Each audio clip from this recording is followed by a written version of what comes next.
fake. Come with Jamison Williams. The speedster has a block. Williams cuts up. 25, 20. Still on his feet. Jamison Williams scores! This is 365 Sports, powered by SicEm365.com. Here's Purdy with a lot of time. Steps into one. Launching deep. Going for Brandon Ayuk. It is. Oh, he caught it off the ricochet. Penalty. Is he in? 365 Sports is presented by IdealMRI.com. High-quality MRIs for $497 or less. IdealMRI.com. Your health is important, so is your budget. Third down. Four-man rush. Purdy in some trouble. Escapes. Looking for the first down. He's got it and more. Brock Purdy with the legs inside the 30. 365 Sports is also brought to you by Texas Farm Bureau Insurance, protecting Texans since 1952. Here's Kansas City from the 19, throwing at the goal line, and it's caught by Kelsey for the touchdown. Have you subscribed to our YouTube channel? Search 365 Sports on YouTube. Brought to you by TFNB, your bank for life. 2nd and 8 from the 9. Jackson to Flowers. He dives. The ball came out. It's recovered by Kansas City. Did the ball come out before he broke the plane? 365 Sports is turbocharged by Unite Private Networks. Find out more at uniteprivatenetworks.com. 2nd and 10 to the end zone again, and it is intercepted. Intercepted by Deion Bush, who just came in 2 plays ago for Mike Edwards. Now here's David Smoak, Paul Catalina, and Craig Smoak. It is finally here. The uniqueness of the Big 12 with the 16 teams, 4 incoming teams, 2 on their way out. The Big 12 football schedule was released right on time, as they said, around 10 o'clock or so this morning. We will break that down a little bit, and over the next 3 days, actually 4 days, we will have guests and analysts from all 16 of the Big 12 teams that begin when they all join Arizona, Arizona State, Utah, and, of course, Colorado. We're going to break down Baylor's schedule, but we'll also have analysts from Oklahoma State, from Houston, from BYU, also TCU, and then we'll start back up with others tomorrow and on Thursday and Friday. Craig Smoak and Paul Catalina.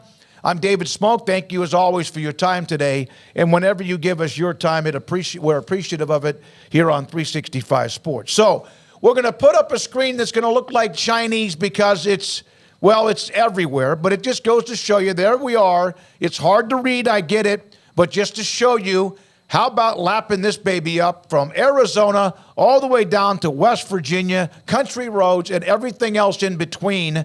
And there are a few particular parts of the schedule. We'll also read some of what you, as a fan of any of the Big 12 teams, whoever that might be, your take on what you see, for example, if you're an Iowa State fan. So, Utah and BYU, Colorado, and Air Force. The first thing I saw when I looked at the Baylor schedule was, my goodness, 4 consecutive weeks against either the state of Colorado or the state of Utah. The Utah game, of course, is a non-conference game. Arizona has one of those, too, that's a conference team, but not a conference game.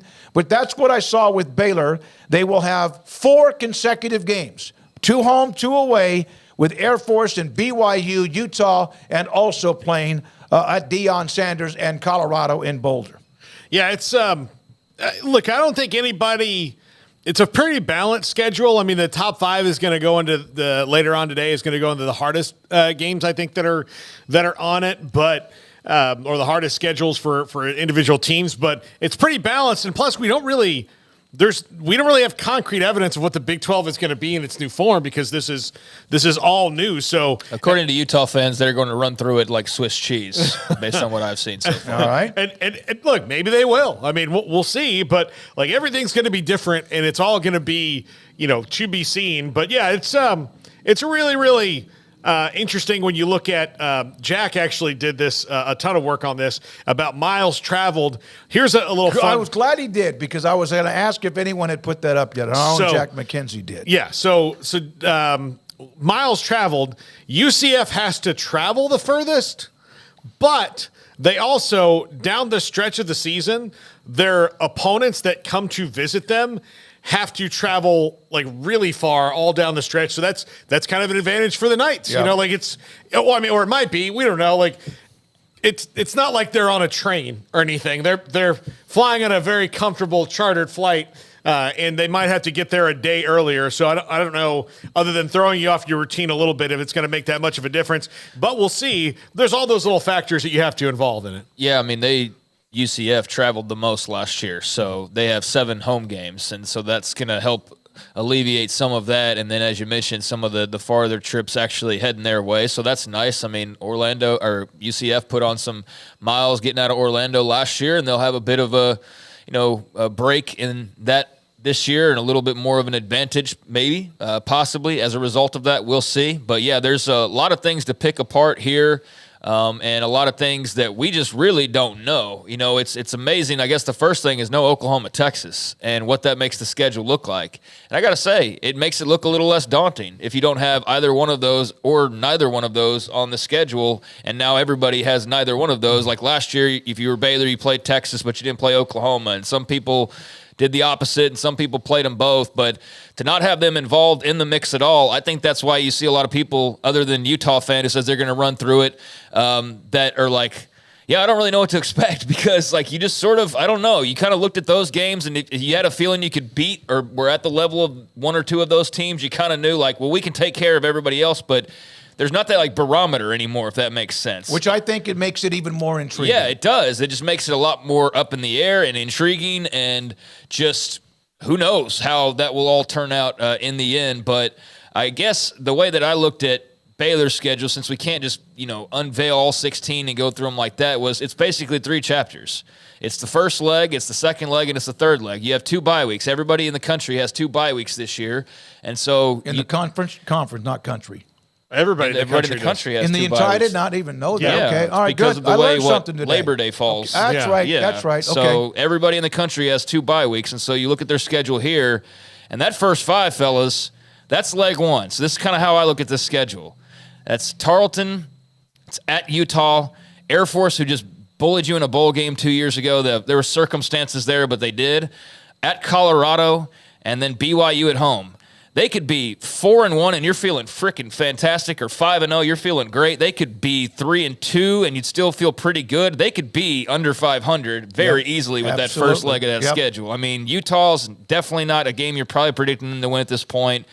Air Force and Tarleton, you'd think you'd go with wins there, but then Colorado and BYU, again, who the heck knows? And then on the road at Iowa State before the bye. Well, that's the next. Yeah, sorry. Yeah. Yeah, that is also before it as well. I missed that day. So, yeah, that first leg is those 6 games. I missed Iowa State there, which is also a road game. So you're going to Salt Lake City, Boulder, and Ames in the first 6 weeks of the season, no breaks, and that is leg number 1. So where do they sit? After leg number 1, they could be 3-3 and then go either direction you want. But that's going to be very interesting to see where they are kind of sitting in, because then you're looking at the second half of the schedule and you're going to know after that first leg, how many games do you need to win to get to a bowl game? You might need 5. You might need 4. I mean, who knows? And then that second leg, you've got Tech On the road. in Lubbock, Oklahoma State. Won there last time, which is a different situation probably now. And then got their tails kicked last year. Yeah. Oklahoma State at home, and then TCU at home, and they never beat TCU. We know that. Oklahoma State typically bullies them in the regular season. At least that's the way that I feel most of the time. I mean, people will point to the Big 12 title game a couple years ago, but that has nothing to do with right now. And that was also the Big 12 title game. They got whooped in the regular season of that same, or was it the year prior? They got whooped at the end of the year by Oklahoma State. Yeah, the last. But they lost the regular season meeting that following year. They've had some wins against Oklahoma State, but you get. I think if you look recently, the TCU point is what you need. You're right. TCU owns Baylor. TCU owns Baylor. Tech beat them, and Oklahoma State, is a problematic one as well. So that's leg number 2. That could be 0-3, 3-0. I mean, who the heck knows? And then that third leg, West Virginia and Houston both on the road, and then Kansas at home. So yeah, that's a schedule where I don't really know what to think of right now, not knowing what we don't know about all these different teams, but particularly them. And given how you kind of could go into last year and have some type of a baseline expectation. Well, they threw that all out the window. You can't just assume now that they're going to, they'll get to a bowl game, not based on this schedule if they don't, play pretty well. So, yeah, this is going to be interesting. It's going to be fun, and it's going to be challenging. I don't think anyone knows because it's well, I think other teams have a good feel that they're going to be pretty good. But that's the unknown factor. Utah, though, obviously is one that has a nice run on right now, even despite last year with the disappointment. They have Cam Rising most likely coming back. So, but Air Force did beat up Baylor in that bowl game, and they're usually pretty consistent. And then, of course, Dion, you wonder about what he does year two when they retool their roster like they did, of course, in entering his first year. Do they have the quick start? Do they have the ability to be more consistent?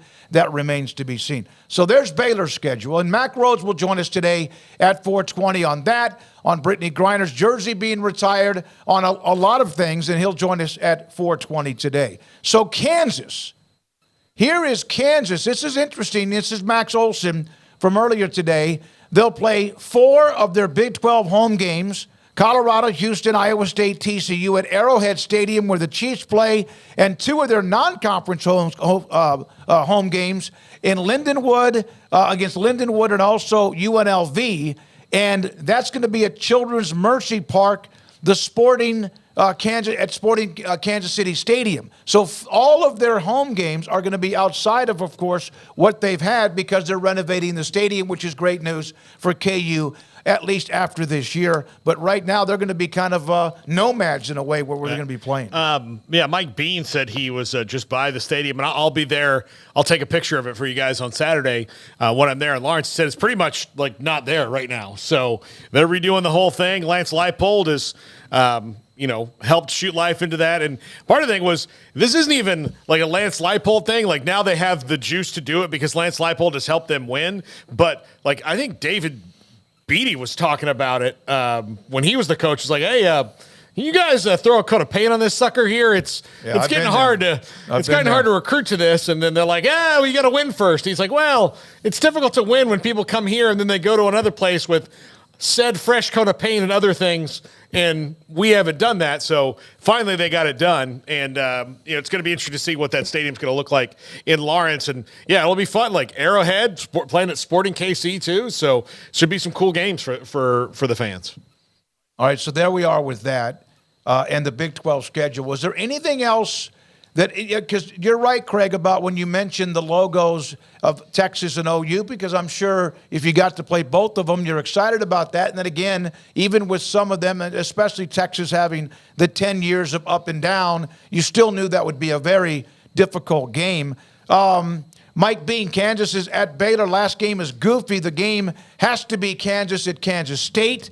That's from Mike Bean, a KU fan. Someone mentioned that Texas Tech has the easiest schedule. Mike Bean said it can't be any easier than KU. We miss Utah, Arizona, and Oklahoma State. Yep. There you go. And so everybody has their own opinion based on the fan base of who you like. MC Gusto, UCF got a very favorable schedule in terms of travel, opponents, and weather, because that's something we don't look at until like November, that weather in late October and also in November. So there's the comment. And Scotty B saying that Arizona State's schedule is brutal.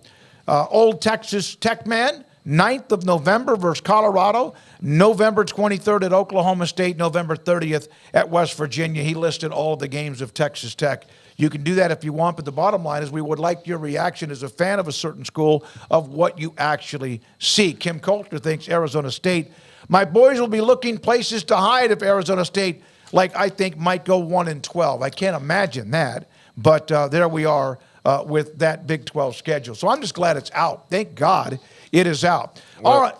Yeah, there's a couple of other things I want to get to here. And, yeah, we can't go over every single every single schedule. So if you want to just give your comments, then that'd be great in the chat room. But I noticed one of the big complaints was BYU and Utah not on rivalry week. I saw that.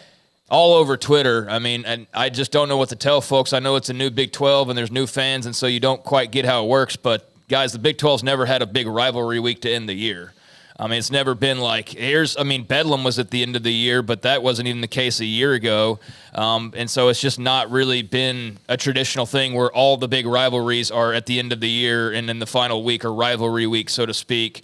And I think, too, another point that I saw brought up was given the TV deals now, if you were to do that, and let's do Arizona State at the very end. Well, that one is actually going to be there at the very end, Arizona and Arizona State. So you will have that one, for example, but you're not going to sit there and throw all your biggest games on the very end, and then one of them's on ESPN Plus because there's not enough room on TV. And that's unfortunately the way that it is now with the contracts is that the SEC and the Big Ten have bought up so much real estate, or so much real estate's been bought up of theirs, that I think that's probably calculated on the Big 12's part of if you throw all of your biggest games on the same weekend, you run that risk of there's not going to be room or good spots for them, and so you try to spread it out. That's my theory, at least. We can talk to Mack Rhoades about that. I saw a Utah fan saying that, too, that they like it at the end of November, but you can't shoot your wad the last week of November. It's all spread out based on the rivalries that are left within the Big 12. Well, and just so people who may not be completely familiar with it,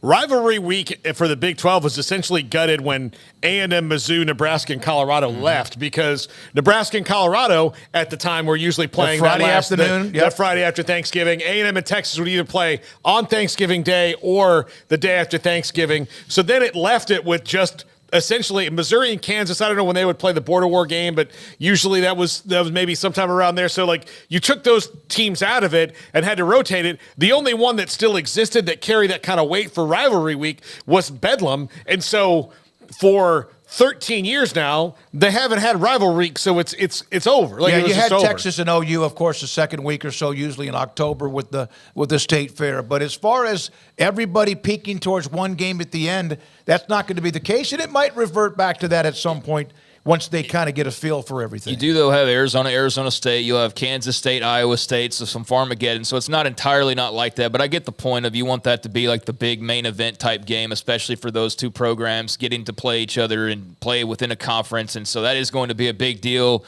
especially for those fan bases when that time arrives. But, yeah, that was just the biggest complaint I saw over and over and over again. No matter what tweet I was looking at talking about the schedule, it was inevitably Utah and BYU fans complaining about where that game was placed.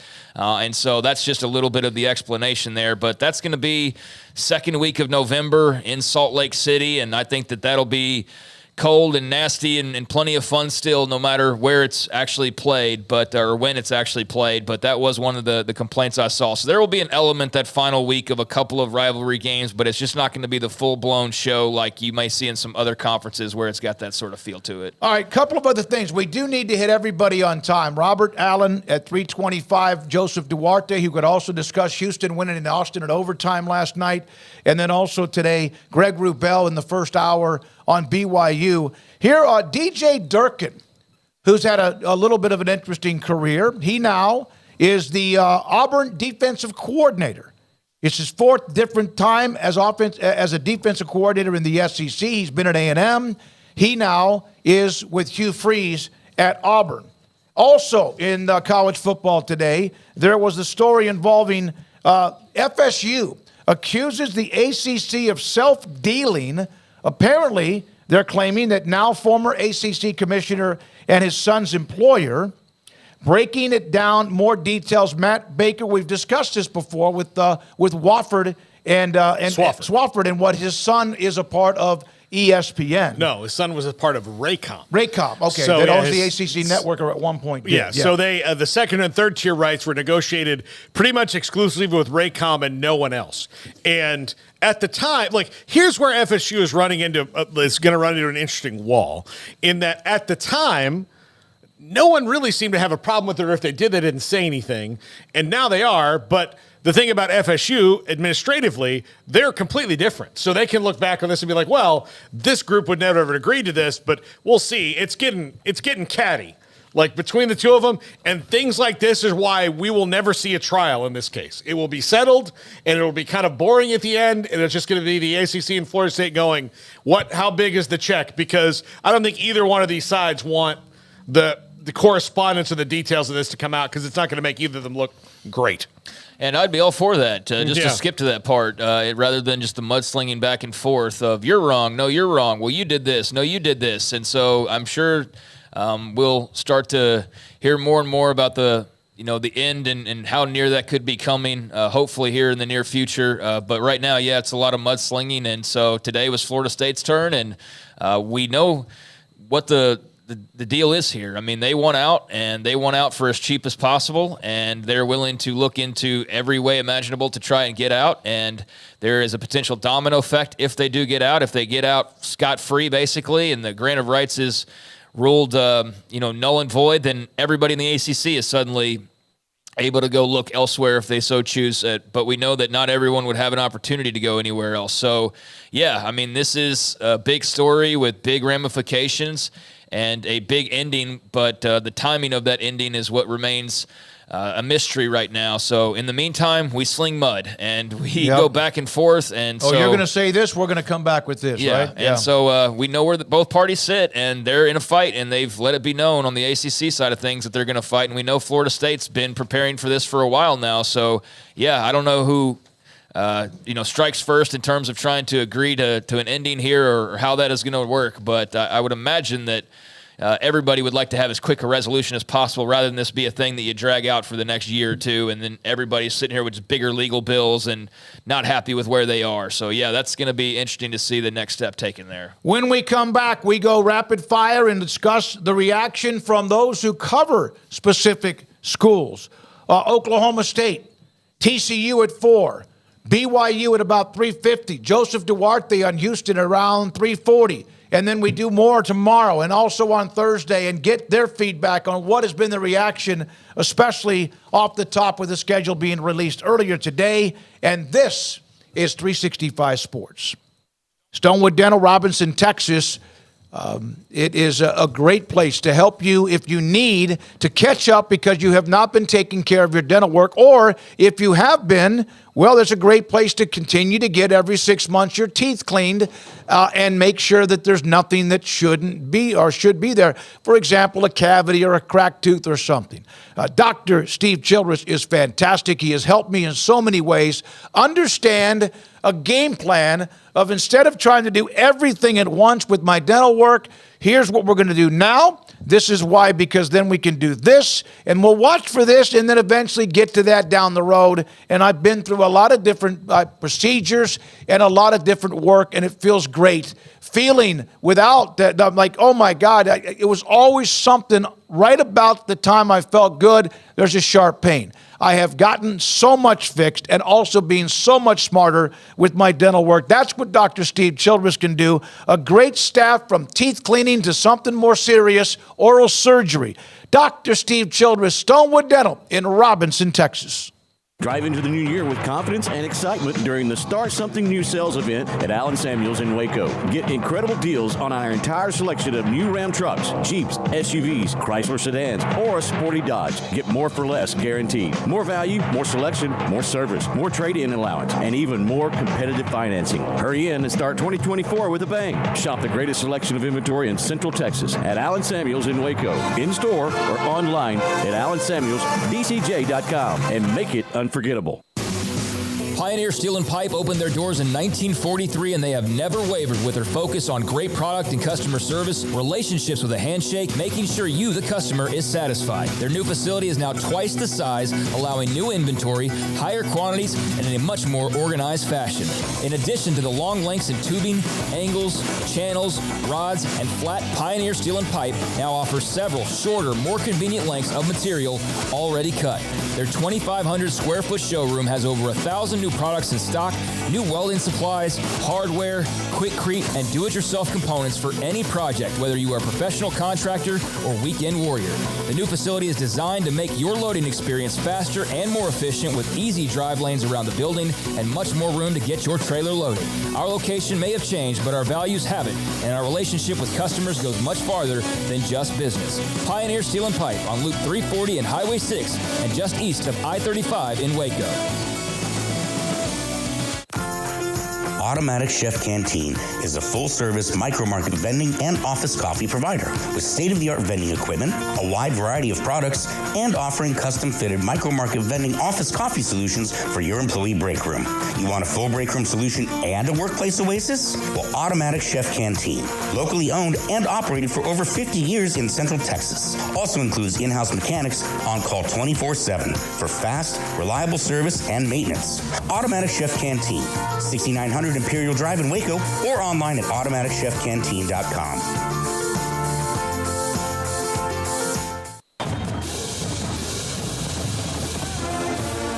Looking to connect with Baylor alums in your area? Baylor alumni can help. Looking to host a watch party in your city? Baylor alumni can get you started. Want to step out in your community and serve with other alums? Baylor alumni is your connection with the university and each other. Let's get started. Learn how at baylor.edu/alumni.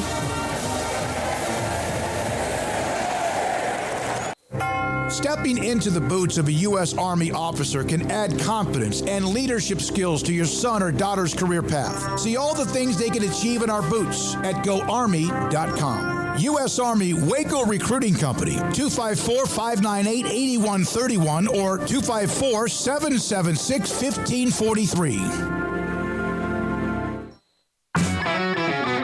This is 365 Sports. The 3 o'clock hour is sponsored by Waco Custom Marketplace. Meats, sweets, Texas treats, and a cut above the rest. 425 Lake Air Drive, Waco. Robert Allen, sideline reporter. Oklahoma State Cowboys joins us, 365 Sports. Joseph Duarte around the corner. So, Robert, when you have a schedule and there's no Oklahoma or Texas logo, and I know last year there was no Texas logo until they played in the championship game, but there's other ones now that are a part of this. What is the original reaction to this schedule for Mike Gundy and the football team? Well, I think the first reaction is that you're going to start hot in conference play. You better not have the kind of preseason you had a year ago with indecision and trying to figure things out. It starts with the first game, and that was already on the books. South Dakota State's a two-time FBS champion. It's not like you went down and found the Sisters of the Poor. You're playing the best of the best. Now they've lost a lot of players, which is a good thing, but they still have a good culture. They still have the Walter Payton award winner quarterback. So you better be ready to play right out of the gate. But then, Dave, you start conference play with Utah at home, at K-State, and then West Virginia coming out the next week. And it's a great setup for Neil Brown because they have their first bye the week before they come to Stillwater. So they'll have 2 weeks to get ready for Oklahoma State. So arguably Mike Gundy's first 3 games in conference next year, Utah, at K-State, and West Virginia, probably are the 3 toughest on the schedule. Robert, when you look at the whole schedule, just looking at for everybody, no Texas, no Oklahoma, how does that change the landscape of how you look at the ebbs and flows of the season? Well, I here's what I did, guys, and I have reservations about telling you this because Baylor's not on the list. But I think you guys are smart enough to figure out why. In fact, I know you know why. I went through and I picked 6 teams that I think are easily, at this stage, it changes. West Virginia was picked dead last a year ago. They're in my 6th right now. And so my top 6 in the league would be Utah, Arizona of the newbies, Oklahoma State, Kansas, and West Virginia. To me, those are the 6 teams I look at that you better be ready to play. And so what I did was I went through and obviously I first looked at what Oklahoma State had with those 3, and they only have 3, but they're 1, 2, and 3 on the schedule.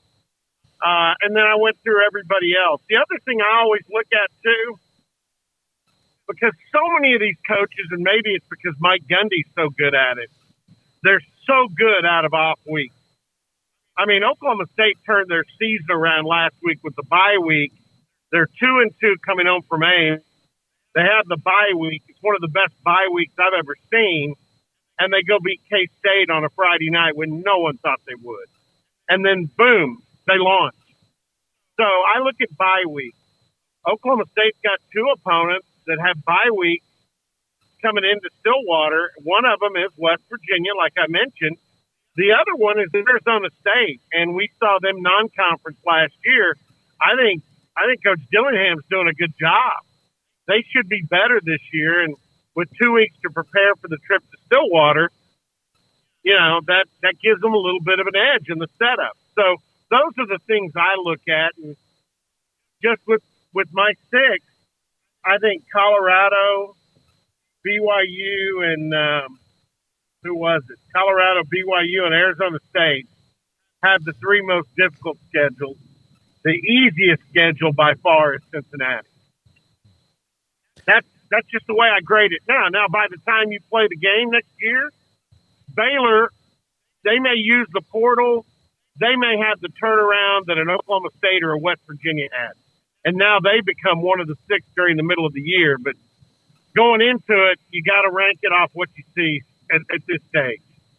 Robert, last year was all about saying goodbyes to Texas and Oklahoma, and some hellos as well to the four new, and now some four new as well, and a bit of a reunion there with Colorado. I know that they played back in 2016 out of conference, Oklahoma State and Colorado, a blowout win for the Cowboys down in San Antonio. But do you have any particular, is there any memory whatsoever of Oklahoma State and Colorado that comes to mind from back in the Big 12 days? No, but ask me after Thanksgiving week if they put that game at night. It's a blowing snowstorm in Boulder. I'll have one heck of a memory. But no, I mean Barry Sanders' year. That's the game he went airborne. It's the famous Sports Illustrated photo. I mean, literally, he was flying. And the sidelines are about as tight as they are in Stillwater. And when they bring Ralphie out, I get my big butt up in the stand. Yeah, smart. Oh, you're not – Robert, I think you should take him on. Year one, just take him on one time, see what happens. No, I did that in my TV days. I rode bareback bronc in the International Finals Rodeo, and I don't do rough stock anymore, guys. I'm retired from that. I just watch Yellowstone. and you should. It replays, whatever. It's the best one I've ever seen as far as a series that I can remember. Robert, final thing, and because of the rivalries that are no longer in existence, even Paul mentioned this earlier, Missouri no longer playing Kansas, as far as in the conference, Nebraska, Colorado, Oklahoma State, Texas, OU, whatever. There's really not a specific rivalry week, but there really has never been like this is the last weekend of the year, everybody plays everybody. And so I know BYU and Utah fans are saying we're playing too early, but they've really never done it that way, have they? No, I mean, because the biggest rivalry that probably everybody remembers is the two that left. They always played the first Saturday in October. Of course, that goes back to days when they weren't in the same conference together. Mm-hmm. I know you guys, geographically, you guys are in a more difficult spot with this whole OU Texas deal. I'm okay with it. I'd love to play Oklahoma, but I'm okay with it. The other thing that I would throw out there is we're looking for a rival. And honestly, I think it's going to end up being Texas Tech just because both of us need one. And apparently I hear they don't like us much in Lubbock. You guys have got a great rival. Your rivalry with TCU is awesome.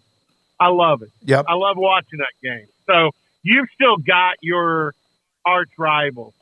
I think Oklahoma State will be looking for one. I think it might be Texas Tech. It may be one of the newbies. Maybe we decide to Utah's got theirs. Maybe it's us in Colorado. I can see Gundy and Dion out at midfield getting after each other. That could be fun. Yeah, it could. I mean, there's potential galore. I mean, it's a question I think that pretty much everybody has, except for some of those you mentioned, like Farmageddon. You know, there's one there. But yeah, with Oklahoma, Texas moving on, that was definitely the one carrying the most weight there. How many college degrees will Alan Bowman have by the time he graduates, Robert? I can honestly tell you he's got 2 right now and probably is going to have a third. Man. Unless they don't give it to him, and then he'll be lacking a year on a master's. He's got 2 bachelors right now. He's racking them up and still getting to play. And you know what, though? Yep. And Alan will tell you this. I think he'll be the starter going in, but everybody knows there's a freight train in the quarterback room that's coming on. It's a little bit like probably what K-State had last year with Avery Johnson. But we've got a kid named Zane Flores that, man, I watch him in practice just because it's fun. I mean, he's got a lot on the ball, and he's also athletic. And he's Bowman's roommate on the road. Alan told me he had an NIL deal with our Pokes Report site last year and said, Robert, I wish I had this kid's talent. I'm telling you, he's going places. So it'll be fun, but I do believe Bowman will be the guy going into the season. Robert, good to hear from you again. Have fun. We'll discuss this, as you know, quite a bit over the next several months, and have fun. Get back into it with you when it comes to spring drills, when Oklahoma State and everybody else starts to practice. Robert Allen, sideline reporter for Oklahoma State, with us on 365 Sports. Zane Flores, by the way, is a kid from Nebraska. Well, Gretna, Nebraska, and they committed to Oklahoma State back almost a year ago. In fact, almost 2 years ago, in April of 2022, and will now be, as he said, already a part of their quarterback room. All right, Joseph Duarte will join us next. Houston winning last night in Austin in basketball. His thoughts about the football schedule. And then also Greg Wrubell on BYU and more. And this is 365 Sports. The owner of TexasBeefHouse.com, the Duvall family, Aaron Duvall, joins me on 365 Sports. This auction part of your business, which started at the end of the year, and I think maybe even caught you off guard how popular it would be, despite the fact the product is so great, it has really turned into something that is extra special. And the aged Wagyu beef and what you're doing and how people just love it. Well, thanks for having me, David. I tell you, it is surprising how our customers have really migrated toward this auction. And I think it's because really, at the end of the day, it's hard to put a price on some things, putting a price on a steak. Me and you may disagree on the price, but if I let my customers decide, then there's no disagreement. And everybody feels like they're getting a real-time price that the market, the customer, is setting for the steaks and for the beef. And that really brought a lot of positive feedback in our circle. And we think it's going to be probably something that's going to catch on in other areas of the country on ranches. And because it does so many things that are positive at so many levels. One, like I said, it gives the customer, they get to buy how much meat they want, when they want it, and at the price they want. I think that answers a lot of the demand in the market for high-quality premium beef, is have access to that beef. I believe this will be your third one. Did you ever expect this kind of reaction? We did not. And actually, I was probably, honestly, a pessimist at this. I really didn't know just how auctions would be attended. But actually, everyone's connectivity and being online, it's so easy. It's become easy access to the ranch. And it takes our customer straight to the ranch. The last person to touch their beef is the rancher. In today's market, the animals go from the rancher to the buyer, to the feedlot, to the packer, then to a distributor, and then to a grocery store or restaurant. So there's so many steps that the beef goes through where different people handle it, feed it, treat it differently than what your rancher is going to treat it. We simplify the equation and take a lot of people out, a lot of middlemen out of the equation, and allow the customer to get their beef straight from the ranch. Go to TexasBeefHouse.com, and there's a link right there on the homepage. There's a graphic up. You can click on it. There's a PDF that's several pages of what you want. People can get a side of beef here. They can get what they want, a large chunk of a tenderloin, or they can cut it the way they want to. Isn't that also something that's a little bit unique? We're trying to really figure out what our customers want. So we have as few as 5 or 6 steaks in a lot, as many as the whole loin. That's just a whole piece of the ribeye or the whole piece of the New York strip or the filet, and you can buy it. You think it'd be a lot, but usually the filet is 3 pounds, 5 pounds, 7 pounds, somewhere in there. It depends on the size of the animal, and the loin for the ribeye could be 20 pounds or 30 pounds. So we allow our customers to try to help us define what quantity of beef they want in these auctions. So we're still kind of searching for the right amount of beef to put in each lot, but there's going to be 80 lots. In this next sale, we're going to sell 11 animals that are nothing but the steak of these 11 steers. And so we think it's going to be a tremendous offering. It's our best beef we've had. Our beef just keeps getting better and better because of our genetic pursuit for this quality animal that brings marbling and tenderness. That is the pursuit of Texas Beef House, is premium quality beef. It focuses on tenderness and marbling. Well, I sent you a picture Saturday night with the one that I was about to cook, and it was, of course, the marbling is phenomenal. The taste is incredible. And many of our viewers who have bought your product and even done it online or in person, and I think that's what also makes it special. You can be at your ranch just outside of Tyler, in White House at Texas Beef House, the Duval Ranch, or you can go online and, as you said, pick and choose as you want, watch it, and get it as you want. Aaron, why is farm-raised aged Wagyu beef so special? Number one is the quality. You just can't escape that when someone sits down to have a steak, they expect a good eating experience. And people will pay for that. And we're looking for the return customer that when they eat our steak, they want to come back and get another one. We really, really pride ourselves on having a quality product. We take care of that animal from the birth of that calf to the harvest. We know everything that goes in them and everything that doesn't go in them, and there's no hormones, no antibiotics, no steroids. These cattle get only grass and grain. We age that beef so that the whole beef is aged. So when you buy hamburger, it's aged. Every cut of steak is aged. That just adds an extra level of quality to the beef. That's what we're pursuing, is the best premium beef we can bring to the market. David, this is the best kept secret in Texas, is Texas Beef House. And we're trying to get it out there. We really appreciate being partners with you guys, Stickum 365. And we just hope that we're able to get the message out. We are here to stay, and that we have a product that we really think is unique and different than any piece of beef you're going to get anywhere else. Wagyu and Angus steak auction, Tuesday, January 30th. That's this Tuesday. You can bid in person. It's on Farm Road 756 in Tyler at TexasBeefHouse.com. That's this Tuesday evening. They're going to also have food.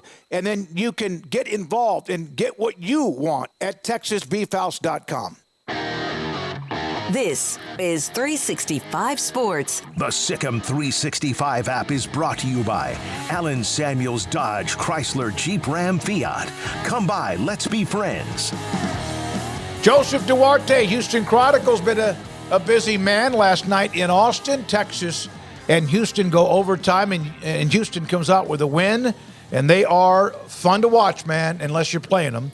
And Joseph joins us on 365 Sports. We also want to discuss the Cougars football schedule in the Big 12. But let's start with last night. It wasn't easy. Texas scored more points against them than anybody. And you would think, okay, well, the game's in overtime. But Texas didn't score for the first, 3 minutes of overtime. Joseph just getting into Austin, beating a talented team, and getting out of town.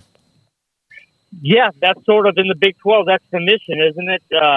Kelvin Sampson's quick to point out that there's no upsets on the road in the Big 12. And you're right. Last night, it was one of those situations where Houston could have easily have lost that game. But it turned with 3 straight threes, then about a 70-second span late in the second half. Jamal Shedd had 2 of them. And then that overtime, they went back to, as Kelvin Sampson described it, what they've done to win over the years, and that's defense and rebounding. So any game you can win on the road in the Big 12 is a step in the right direction.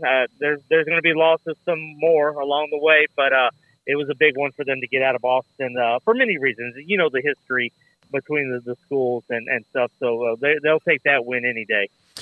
Joseph, clearly, they didn't really need to build a Big 12 roster like, say, the football team did. They were pretty much there, when it started because of what Houston basketball has been over the last, 7, 8, 9, 10 years. But now that they are there, do you see a difference in the team to have sustainability in the Big 12? Like it's even maybe a little bit better than it was before? Explain that again. I'm sorry. In terms of, you're talking about roster building? Yeah, they had a roster that was ready to go in the Big 12. Like they didn't have to do that like absolutely. football would. But is it maybe even a little bit better than you expected early on? Did he enhance it even more so going into this year? I think it's just it was a continuation. I don't think it was exactly just pointing to, all right, this was year one of the Big 12. I just think that they have done such a good job of being able to identify, okay, these are the high school guys we're going to get. We'll develop them, and year 3 and 4, that's when we'll see the fruits of that. And then they use the other opportunities in the other spots to selectively go through the transfer portal. You look at you lose Marcus Sasser, knowing you're going to the Big 12. What do? You get L.J. Cryer. You lose Jarris Walker, and obviously this isn't a comparison, but you're able to get a Damian Dunn, who was a not just a role player, but he was a starter at Temple. So you're able to feel things a lot quicker. You can identify, and when you have the success that they've had, you've got guys that want to come here that you're turning away people. Kelvin's got his the sort of the blueprint of what he wants in a player, and that hasn't changed whether he was in the American or the Big 12. It's still basketball to him, and he can win. And he's not just looking at conference. He's building a roster for March. And if he feels like these are the guys that he can put in place to win, he doesn't care what league or who they're playing. It's how it fits his program. Joseph, on your end, 8 games in now to conference play. Anything just notable? The competition, just the crowds? Has anything stuck out to you about being in Big 12 league play for these Cougars? It's almost like the same. Last night was the exception, but every team that comes in, especially the Fertitta Center, all we keep hearing is what a defensive monster Houston is. And you're seeing it. You look at the metrics and the analytics, and they are far above the next best tier of teams. And they're showing that even on their worst nights offensively, that they have a defense that can carry them.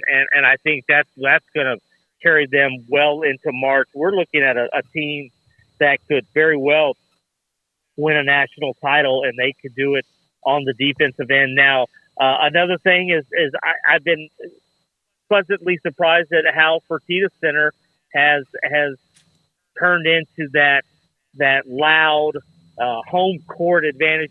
They've won there since it opened, but in the Big 12, they've had Texas Tech come in, they've had West Virginia and Kansas State, and that place has just been rocking. So they fit in nicely as a Big 12 program early on. And then you look at Jamal Shedd. I think this is a guy that we're watching right now have an All-American worthy season. He could be in the Big 12 Player of the Year race, and maybe even some more national type awards. So those are the things that have sort of stuck out to me through the first 1/3 plus of the season. Houston's already been a part of the Big 12, but now it's the new Big 12, and the football schedule released earlier today. Not many people anymore have Oklahoma on their schedule because they're gone, but Houston does next year in their second game. Overall, did you get a chance to kind of glance at it, and is it difficult to kind of monitor or think, even calculate what kind of a schedule it is when you have Texas and Oklahoma walking out the door? It's still tough. I believe they have 9 bowl teams from last year on the roster. Dana, I guess in all fairness, Dana's first year, he had Oklahoma on the road, and actually his first game as U of H coach, and now Willie gets Oklahoma in his second game as head coach. So you lose Texas, but you didn't play Oklahoma last year, so maybe that's the way it worked out. But looking at the schedule, they get Baylor at home, they get TCU on the road, don't play Tech. I thought it was interesting that 2 really tough games on the road will be to end the year. They go to Arizona in the middle of November, and then they go to BYU on the very last game of the regular season, and no telling what the weather could be like in Prover for that one. You mix in, some of some of the familiar teams. They get Utah at home. That'll be one of the Pac-12 newcomers. And then, you have got teams like Iowa State and Cincinnati. So it shapes up to be really tough. I think we don't quite know yet how Willie Fritz's team's going to look until we get through spring. But it's going to be an important year. I don't see them being a contender, but if they can get to that 6 wins, I think that'll be a big step and sort of catapult them, the future years for Willie. Joseph, last thing, when it comes to Houston, and we had Fritz on, Willie, last week, and it just seemed like his confidence is so there. Is that also now something that's felt throughout the football and athletic department? It is. And, to borrow a line from the press conference when Tillman Fertitta spoke, they feel like there's an adult in the room now. and whether that's, I guess it's a shot at Dana. Oh, yeah. But, they definitely felt like there wasn't direction. There wasn't that leadership that should be there. Maybe the going through the motions. And Willie's fired up. Willie wants to be here. Willie has been waiting for a Power 5 job. And so to see what he's done in such a short amount of time, especially with recruiting, going from about 102 when Dana got fired to, making up some ground, getting some guys to the transfer portal. He's taking this seriously. He's filled out his coaching staff, and, they're ready to get this thing rolling in the spring. And on top of that, you have a renewed interest from the fan base. There's that positivity that just wasn't there. It seemed like there just was a black cloud hanging over the program the last, year and a half of Dana's tenure. So, yeah, I really think, Willie is a not only a program builder, but he's a uniter. And I think that's what they needed after, really, 4 out of 5 mediocre years under Dana Holgorsen. Good stuff, Joseph.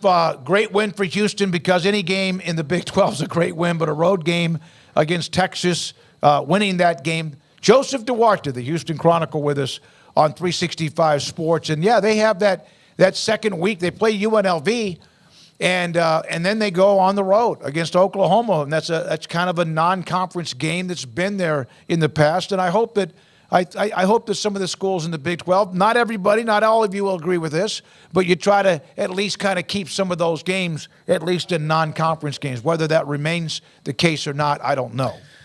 That's not a gimme win right out of the gates against UNLV. Barry Odom and company, that'll be in Houston, but that's a tougher non-conference game versus somebody that you might be playing otherwise, like a Prairie View A&M or somebody like that you can just kind of go, yeah, that's a win. UNLV actually a bit more interesting with what Barry Odom's done there. So, yeah, that first stretch and then going to play in a rival in Rice there in the city, that's your non-con. So that's actually a pretty nice little non-con for Houston. That will be fun to watch them kind of mull their way through and then get into Big 12 play. All right, we're now joined by Greg Wrubell, voice of BYU Athletics, and of course their basketball team has been playing pretty well in the sledgehammer of the Big 12. We'll get to that with Greg. But Greg, overall, I know there's been talk about the BYU-Utah game being early November and not later in November, but overall, what has been the reaction among BYU faithful or the university athletic department when it comes to the schedule released today?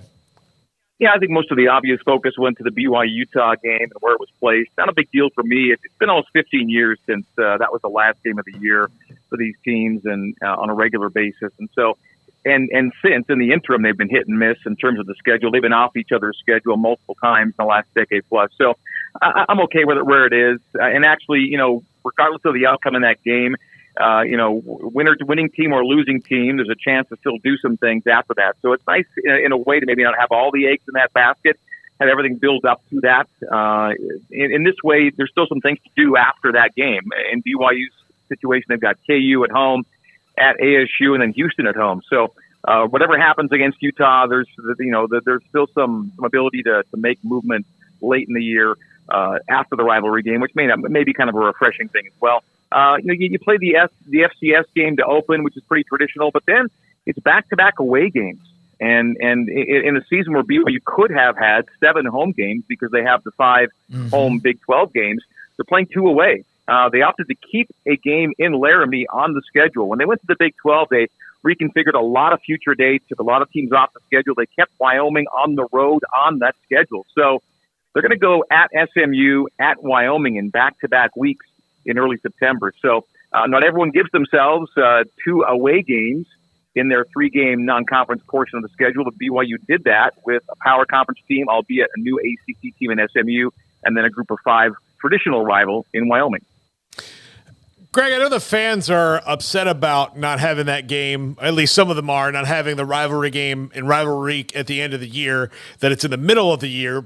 But does that create maybe an advantage with Houston coming in, and God knows what the weather's going to be in late November in Provo, as where you pretty much know what it's going to be in Houston? Yeah, you take a warm weather team to the mountains on November 30th. I mean, that's anyone's guess. And so, yeah, I think BYU gets an advantage with altitude and weather with that game against that team, and a game that might mean something. Absolutely. Greg, any I guess, history with either of the Arizona schools or Colorado? I mean, we know there's some teams in the Big 12 still searching for their rival, and here comes Utah for BYU and vice versa. But any kind of background really that's notable for those who don't follow BYU football with any of the other 3 newcomers? Oh, yeah. Well, first of all, Colorado, they won't see till next year. So Colorado's a 2025 thing. But of those other 3 schools, if you want to go back in the day, the old WAC, BYU, Arizona State, and Utah were all conference members of the old WAC back in the 70s. And so they started playing football against each other a long time ago. That is BYU and Arizona State. So BYU's played Arizona 25 times already, and BYU's played Arizona State 28 times.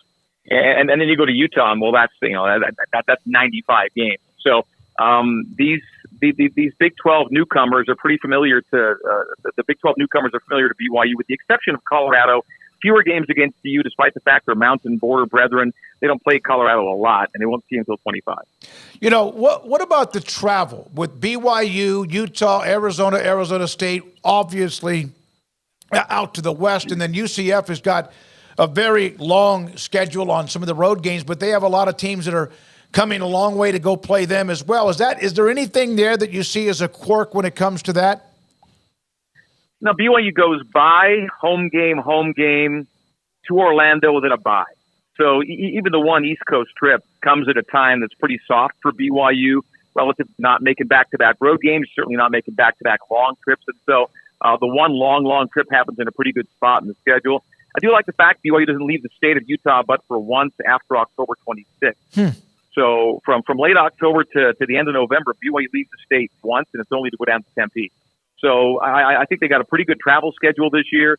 And again, to me, the heaviest lifting comes in those back-to-back away games at SMU and at Wyoming, really off the start of the season before league play even starts. Greg, spring football is going to open up a lot of things for BYU. I know the first season of Big 12 didn't go their way, but how kind of wide open are our position battles going to be, particularly at quarterback and everything that's going to go on there for the Cougs? Yeah, nothing really happened at running back for BYU in the portal. And so you're looking at what they had to get better. But at quarterback, that's where news was made because Gary Bohannon came. Mm-hmm. And so that's the headline right now. Everything's going to go to quarterback because Keaton Slovis didn't play the last 4 games of 2023 due to injury. He was the big get last year, of course, right? So the Slovis thing didn't quite work out as BYU hoped it would. Jake Retzloff got a 4-game cameo at the end, but they were 4 losses. BYU faded to the finish. The Cougars were on pace to get to a bowl game at 5-2, and somehow they missed the bowl game, losing 5 in a row to end the year.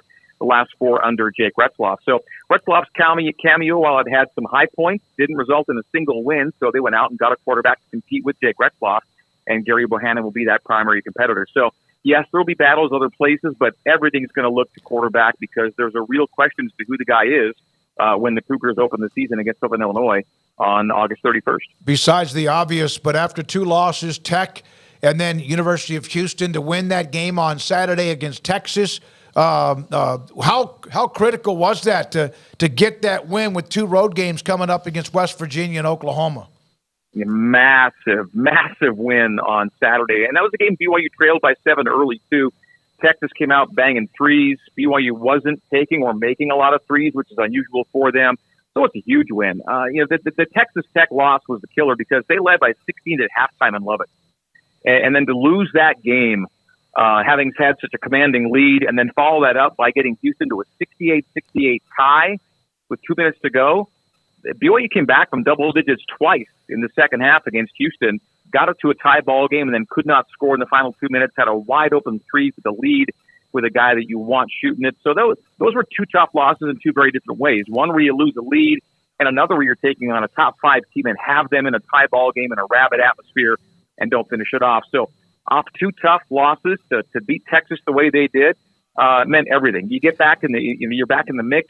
3-4 and 2-5 feels like a big difference here in the Big 12. Mm-hmm. And then we saw how well Texas played last night, right? I mean, they're leading Houston by 6 late, and it looks like, okay, Texas is on top of this thing. And then those back-to-back threes by Houston just flipped the game. That said, it goes to overtime, but Texas is clearly a good team, and that's a good win for BYU because the Longhorns had won back-to-back ranked games going into the BYU game. So, really big for BYU. And now the bye comes at a really good time. This is their 1 midweek bye. A lot of guys to rest up and get healthy. Morgantown's going to be no joke, though. I know everyone looks at West Virginia right now as kind of a get, but I mean, Kansas and Texas probably thought the same thing, and that didn't work out for them. So West Virginia's got their guys back. They're all together now. I think it's going to be a really, really tough game to win, despite the fact West Virginia is where it is in the standings. All right, so I text you. I was at the Baylor TCU game that went forever and ever and ever. Great win for the Frogs.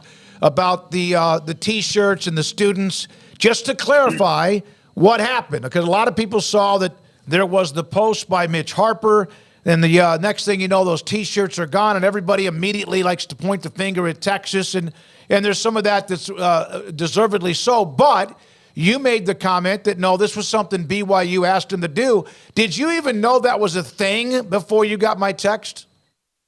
Yeah, no, I saw the shirts in the front row before the game, and BYU, I think, was a better safe than sorry situation. They just didn't want to have anything, become something. And as a result, either way, it's a story, right? Whether they're there or they get taken off, the fact they were presented visually, it became a story. But I think BYU just wanted it to not be a bigger thing than it might already be. And there was no, brushback or fight back from the students. It was just a thing that kind of came and went. And, I don't think it's a huge deal.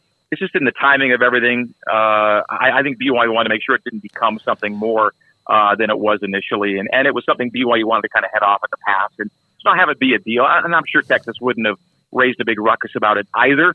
But I think they wanted to, be overly sensitive. And they even took some heat for that, right? This is all good, it's good, clean fun. It's not obscene. It's not offensive. It's just, students being students. But I totally understand both sides of the coin, and not surprised at all that BYU kind of wanted to extinguish it before it became anything big. Thanks for your time, Greg. Good luck the rest of the way. Enjoy a little bit of a break. And then BYU, as you mentioned, on the road the next couple of games, winning on Saturday against Texas. And appreciate his time. The voice of BYU Athletics, Greg Wrubell, with us on 365 Sports when we come back. A couple other notes to get to, including Tennessee is on the clock when it comes to the NCAA. So Tennessee, Florida State, who else? We'll get to that. Florida. Mack Rhoades, Baylor Director of Athletics, around the corner. Craig's off the radar and Paul's top 5. All of that and more. We appreciate your time. If you haven't, please hit the like button. If you haven't, please subscribe if you can. And also spread the word whenever that's possible. And this is 365 Sports. Pioneer Steel and Pipe. They have pipe, steel, and metal. They have what you need, the product to build things, big buildings or even just metal buildings. They have that, and they've had it for a long, long time. And now they have their new location. I keep on saying new, but I guess it technically is just over a year old, just on the east side of I-35 in Waco on what is Loop 340 and Highway 6. Bigger, better, faster, and stronger. Opened their doors in 1943. Now, just imagine all of what has changed during that time of 80-plus years. So many things have changed. The prices, the distribution, heck, even administrations in the economy have gone either one way or the other, and they are still as strong as ever before. And it was time to move into something new, and they are there. They do a great job. What you need to build something, They have pipe, steel, and metal, and everything else in between. A 2,500 square foot showroom with 1,000 new products to show you, and of course their delivery. What they have to make sure that you load up your trailer, your hauler, your 18-wheeler or pickup truck is better than ever before. Pioneer Steel and Pipe, Loop 340, Highway 6 on the east side of 35 in Waco. Since 1943, pioneerboys.com. Developed by Startup Waco, a nonprofit organization, GXG is a program designed to support the entrepreneurial development of Baylor University student-athletes through NIL activations. The program helps student-athletes maximize their platforms and offers a comprehensive support system for them to create and grow new businesses that not only benefit themselves, but also uplift the local economy. Fans who wish to support student-athletes can donate to GXG via the GXG NIL Fund, BaylorBears.com/GXG. Contributions to support NIL activations through GXG can be made at BaylorBears.com/GXG. For more information, follow @GXG_GreenXGold on social media and visit the official website www.gxg.startupwaco.com. GXG, empowering student-athlete entrepreneurship and uplifting the local economy through NIL activations. When we moved to Texas, we were like fish out of water. We didn't know anyone in our neighborhood until our Texas Farm Bureau insurance agent came to the house. She was so helpful and reassuring, a friendly face with that Texan hospitality I'd heard about. When we purchased a Texas Farm Bureau insurance policy, we knew we were making the right choice. We knew our family would be protected. Stop by and see our agents at one of our 3 McLennan County locations. Coverage and discounts are subject to qualifications and policy terms and may vary by situation. Established in 2007 and independently owned, Alliance Bank Central Texas is committed to helping families and businesses meet their financial goals. From their tellers to their board of directors, they know the importance of superior service and competitive products. Customers have confidence knowing that their financial needs are in good hands. It's your bank, Alliance Bank Central Texas, with 2 Waco locations, 4721 Bosque Boulevard and 191 Archway Drive on Highway 84, and at AllianceBankTexas.com. Member FDIC and equal housing lender.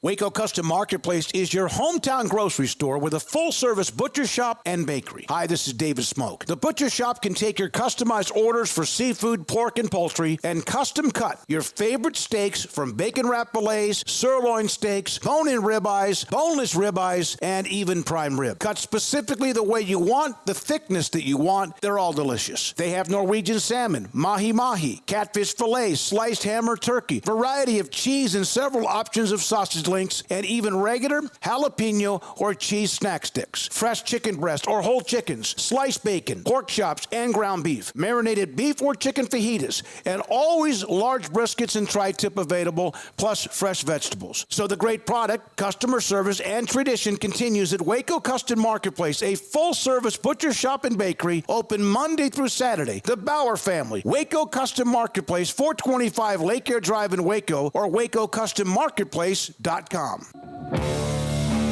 This is 365 Sports, powered by Sikkim365.com.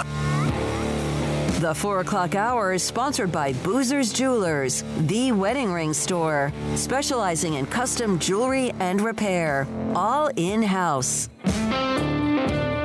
Now here's David Smoak, Paul Catalina, and Craig Smoak. So Florida State got dinged recently. Florida recently, when it comes to NCAA looking at some of what they've been doing, the NIL, when everybody's doing NIL, maybe some ahead of the curve earlier, much earlier.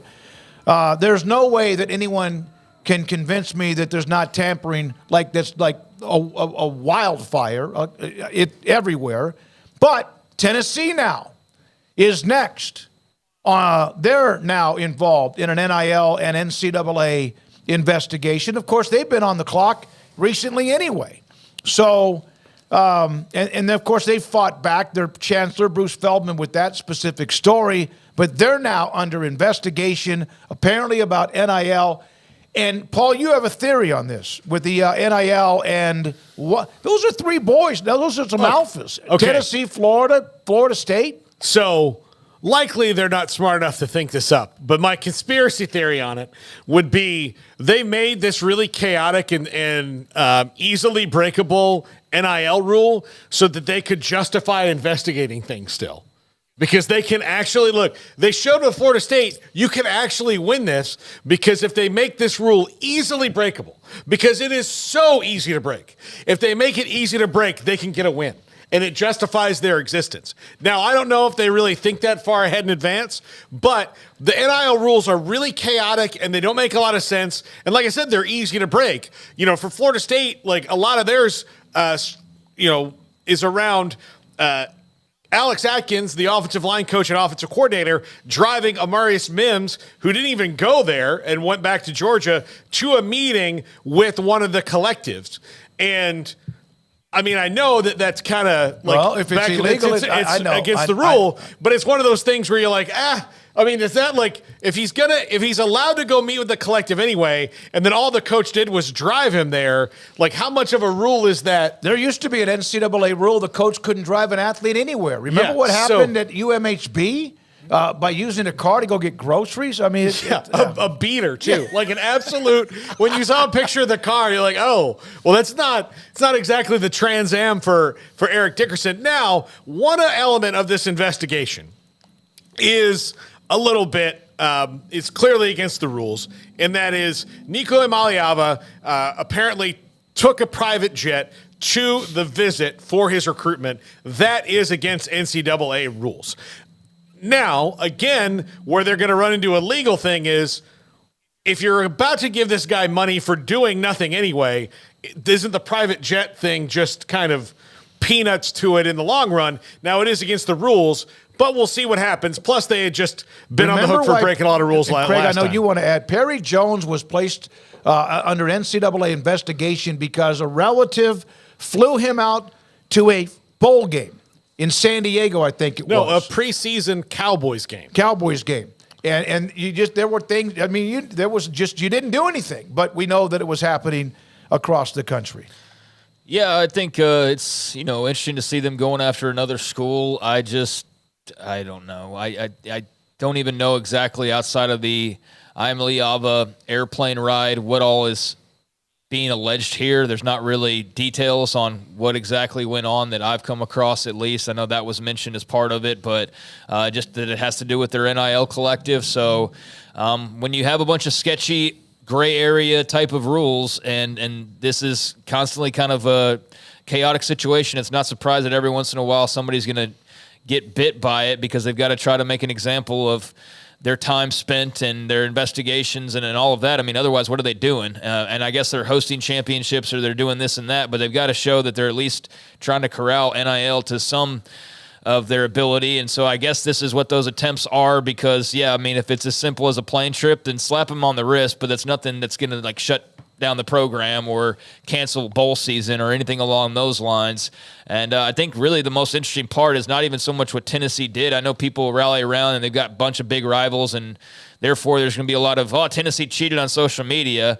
But I think this is just pretty much the way the game's played. I don't see anything that's super egregious and it's like, oh my gosh, this is absolutely going to turn out terrible for them. And even those who have had things that look pretty terrible on the surface, it hasn't necessarily always turned out terribly for them when it comes to NCAA punishment. So probably much ado about nothing in the long run is, I guess, the point that I'm getting at. Like most of these stories when it comes to the NCAA, they're just showing their teeth a little bit and letting it be known that they still are the law, so to speak, to some extent, although that extent is now being challenged by seemingly everyone because those teeth aren't as sharp as they used to be. And so with this one, I mean, Tennessee has already responded back in pretty emphatic fashion that they have not broken any rules and that even when they did here recently, they met with the NCAA. They were transparent. They were told by the NCAA that they had handled it as well as anybody had handled a case. They were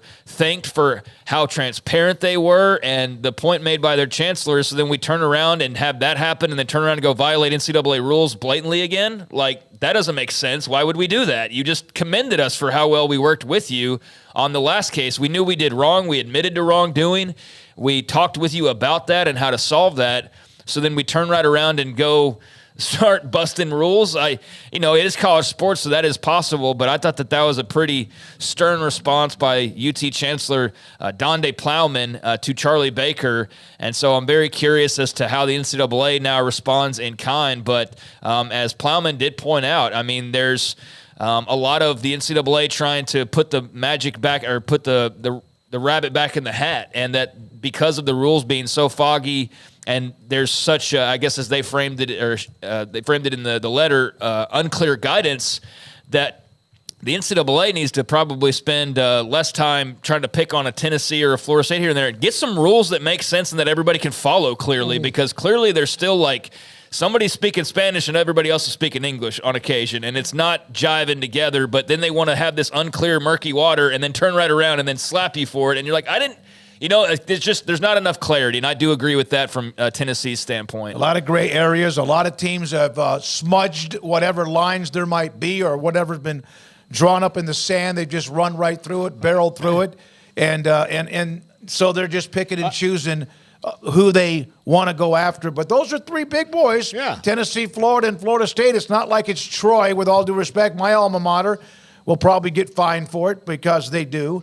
Or, I'm not in favor of giving the schools all the power back, because that, they abused it before. But I do think, like, taking down the walls where, you have coaches that are out there wearing the NIL collective shirt. They're speaking at NIL collective fundraisers. They're telling people just on their shows NIL, they need more NIL. Well, how come then? How is the recruit, the player, the person on the roster, when the only person you tell them to go to?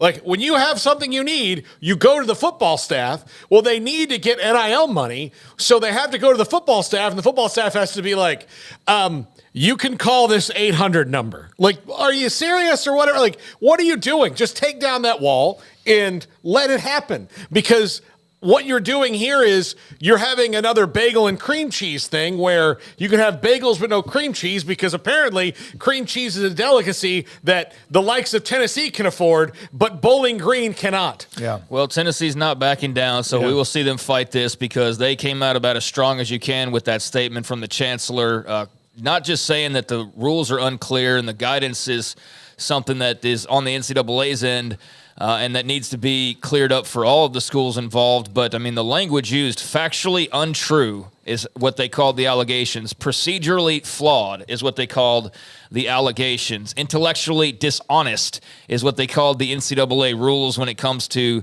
name, image, likeness, and the way that those are written in the guidelines. So pretty heavy language, as you would expect a stern response when you don't feel like you're at fault. I mean, it's one thing if you are flying a recruit and that's blatantly against the rules, but it appears that Tennessee is saying, no, we're not guilty of what we're being alleged to, and your procedures are flawed and your rules are unclear, and so, we're pushing back on this. And this just throw another little, another log on the fire that's burning right now. And Tennessee is one of those teams, one of those bigger teams in a big conference that if you talk about breakaways and leaving the NCAA, and that's just one of these moments, I'm saying, that you look at that along the road and you go, yep, that's a part where a little bit more got worn away from the NCAA's fist of control. So we'll see how that goes down the line. Yeah, they're a dog. They have a huge athletic budget, also revenue, and very much a big boy player in college athletics, even if they had their time where they were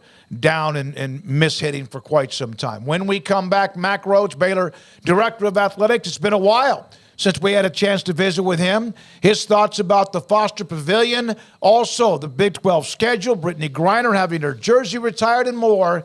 And this is 365 Sports. Richard Carr, Buick GMC Cadillac, they are the people that you can count on. They're the people that I've counted on a couple of different times. I got into some accidents and needed some paint job work, needed some bumps and scrapes taken off of my car or fixed and put back into making it look like new. And, Richard Carr was able to do that and would never have noticed that I'd gotten any incidents with my vehicle thanks to the great job that they did. But that's just one of the things that they get done over there. Their body shop, their pros working over there will get your car into tip-top shape in absolutely no time at all, and will make it very convenient for you if you have to leave your vehicle or you're worried about the pricing, things of that nature. That is something that Richard Carr will take care of with their customer service. So that's just one of my experiences with them. Not to mention when you walk in the lobby there's a bunch of people sitting there hard at work trying to give you the best deals and trying to make the car buying process as easy as possible. Always a warm, friendly environment. So if you go over there and see them in person, you can rest assured that you're working with people that you can count on, and that's what Richard Carr has been for over 2 decades here in the Central Texas area. But not only are they friendly, not only are they great when it comes to customer service or repairing your vehicle, but they also have new vehicles, pre-owned vehicles on the lot as well. And right now, one of those new vehicle offerings to take a look at are the Buicks, a perfect combination of first-class luxury value like no other sport utility vehicle. Right now, ranked the #1 overall brand for new vehicle quality by J.D. Powers are the Buick Envisions, which offer amazing value.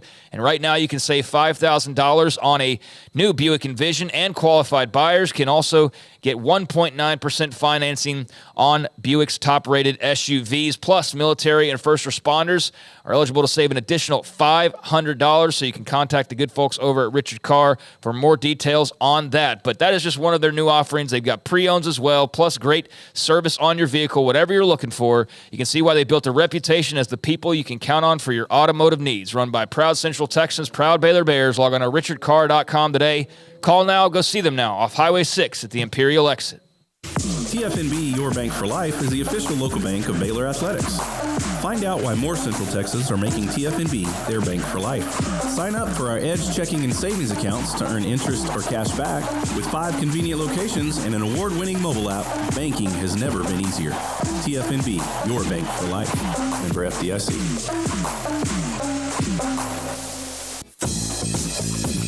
Baylor Scott & White Southwest Sports Medicine and Orthopedics, the team physicians for Baylor Athletics, diagnosing and treating all sports-related injuries, including concussions. These specialists also provide orthopedic services for athletes and non-athletes alike, whether it's knee or shoulder pain, a wrist injury, orthopedic spine care, and even an arthritis and total joint clinic. Trust the doctors Baylor Athletics trust. Baylor Scott & White Southwest Sports Medicine and Orthopedics wants to get you back in the game.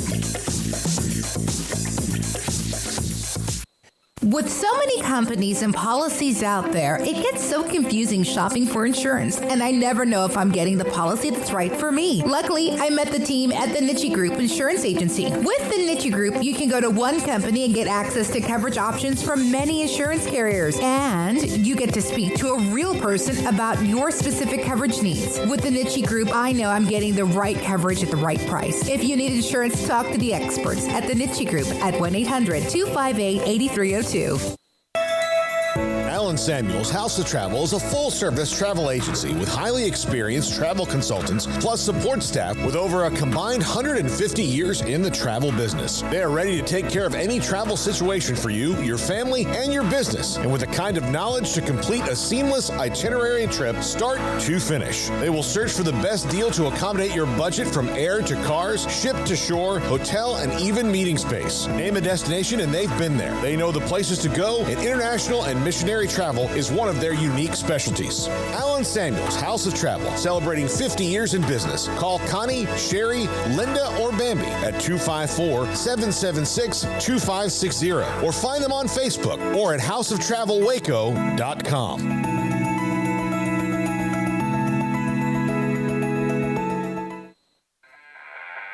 This is 365 Sports, powered by Sikkim365.com. Enjoying the show? Hit the like button and subscribe.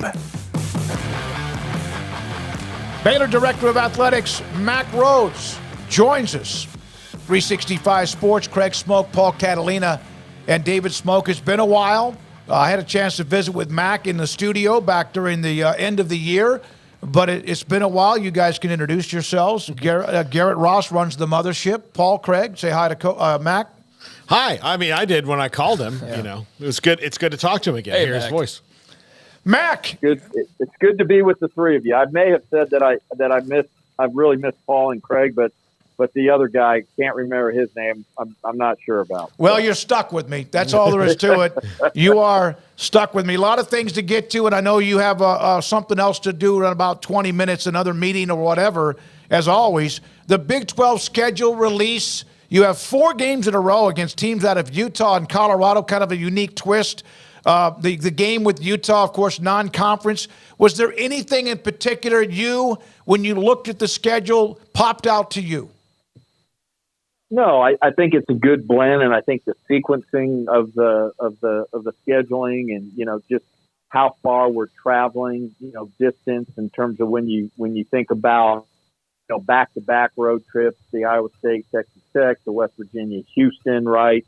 And again, this is the year obviously where we play 5 Big 12 on the road, but really like the schedule, with adding, the 4 Pac-12 schools, this game, versus Utah, originally, scheduled, stayed as a non-conference. And so I thought, that's certainly unique, but we weren't the only one. The Arizona at K-State is also a non-conference matchup, but I think great trip when we think about at Utah, Salt Lake City, and then you think about at Colorado, Boulder, but again, really like it. Oklahoma State I think it's a great game for us, and homecoming. So all of those things, and then I certainly grateful to the Big 12 just for recognizing the importance of the TCU matchup. That's one of 4 protected. The others: Arizona State, BYU, Utah, Kansas State. But grateful for that, so that we get to play our friends. 80 miles, 90 miles up north of us every year. So excited about it, and again, 2 best teams, will play in AT&T for the Big 12 championship. Mack, I know that this year, because of where Labor Day falls, that we have 2 bye weeks. But do you believe with the expansion of the playoff and the way the schedule and the future will move around, that 2 bye weeks might be here to stay? Paul, it's a great question. I really hope so. I just think, when we just think about the physicality of our game, the number of games, again, you mentioned, 12 teams. So, what that means in terms of additional games. If you play in the conference championship game, right, then, also if it's not the 12th team, playoffs, then the bowl game. And so I like playing 12 over 14. I like the 2 byes, and I hope it's something that when we think about, future of football, and, as you all know, serve on football oversight committee, that it's something that we can be intentional about, again, in the future. Mack, I think one of the only, complaints, if you will, that I've seen with the schedule release across the league really has been, BYU and Utah fans who are hoping that rivalry would fall on rivalry week. I know the Big 12's got their established rivalries and also trying to create new ones as well. But I was just wondering, given the timing could you go into just kind of the philosophy there on the part of the conference when it comes to protecting rivalries, rivalry week, just kind of where games are placed and the emphasis of all that? Yeah, no, Craig, it's a great, it's a great question. And, obviously, you use a computer and you put in this formula, right, that helps to spit it out. And, I think it's certainly multiple versions before you get to the one that you like. And I think it's TV partners as well. And so I think just you're trying to navigate a lot of it. I can tell you, because I sat on, this committee of 4 or 5, athletic directors when we we're really mapping out the criteria for the football schedule with 16. We really wanted to be true to what are truly the protected rivalries. What are truly the games that need to be played every year, and then how do how do you insert, again, really, we think about it, 8 new teams, 4 and then 4, and introduce, those 8 new members throughout the league, throughout the fan bases, them to the original 8, and then, the original 8 to the new 8, right? And then how do you begin to, formulate those new rivalries? And when you think about, specifically like the 4 Pac-12 schools coming in, still wanting, to be able to play each other, not every year, but trying to nuance that. So there was a lot of moving pieces and parts to this, and it fell out the way it did. And hats off to our Associate Commissioner Scott Draper, who really led the charge in this space. He did a phenomenal job. And when you're the person in charge of scheduling, when the schedule comes out, you end up having probably a lot of people not real happy, because everybody can pick out something that, hey, man, I wish this was different. But I think overall, I think we landed in a great place for the Big 12. And then, selfishly and specifically, I think we landed in a great place for Baylor. Nikki Collin, when she arrived, was very opinionated about the fact that she wanted, this is before Russia or anything like that, to bring Brittany Griner back to retire her jersey. There's a lot behind that. Obviously, Brittany made comments about Baylor and the program back when she turned pro, but it's been a while. It's been a long, long time, and now you all have announced that you're going to retire her jersey. What kind of emotions do you think you'll see that night, and the fact that now there's an actual date where she'll be back in Waco? Again, I wasn't, as you all know, I wasn't here when Brittany was a student athlete and played here. I will tell you, the conversation, within the athletic department, by and from those that were here when Brittany played, what I've heard loud and clear is that she was absolutely beloved here. Yep. She was one of our most beloved, student athletes. And, when you think about, now Baylor's been pretty dang blessed with some really accomplished, former student athletes, but I don't know that anybody could,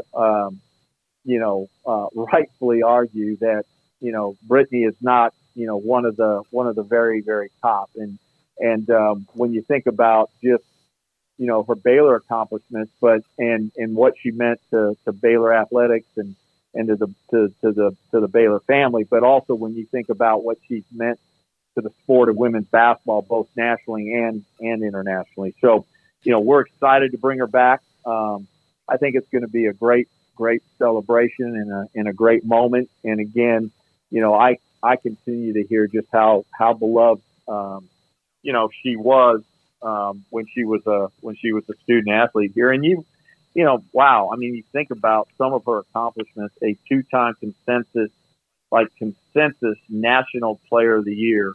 And that's a really, really high standard. And, you win a pair of Olympic gold medals. So, and the other thing that I think we're all proud of is that, she finished her undergraduate degree in Yep. 2000. And so, excited and happy and for her that she got her undergraduate degree. And again, I think it's going to be a wonderful celebration. There is no Baylor top 2, 3, or 4, 5 list without her in that conversation. She's in that conversation with RG3 and Mike Singletary, among a couple of others that will be included too, and there's no doubt about that. And she was beloved and also treated incredibly well when she was at Baylor. Paul? Mac, the NCAA is investigating a lot of these NIL things. FSU had an agreement on their punishment, and Florida and Tennessee are getting investigated. We have talked about this before, about simplifying the rules in that, because, when I read some of these violations, it seems like it's a super easy rule for coaches to break unintentionally, driving a kid to a meeting with an NIL collective when that same coach could go to that NIL collective the next night and have a fundraiser in front of, the people giving money and say, please give us money. Dropping a kid off seems to be a pretty minor thing. you have expressed interest in having the schools have much more of a direct say in it and control over and able to point things. Do you think that eventually they'll be headed in that direction? Because right now it seems like there's a lot of cases out there that the NCAA is going to keep investigating because these rules are pretty easy to break, and it's kind of chaotic. Yeah, this has been, something that has involved, as you all know, and as we've talked about, in the very beginning, right?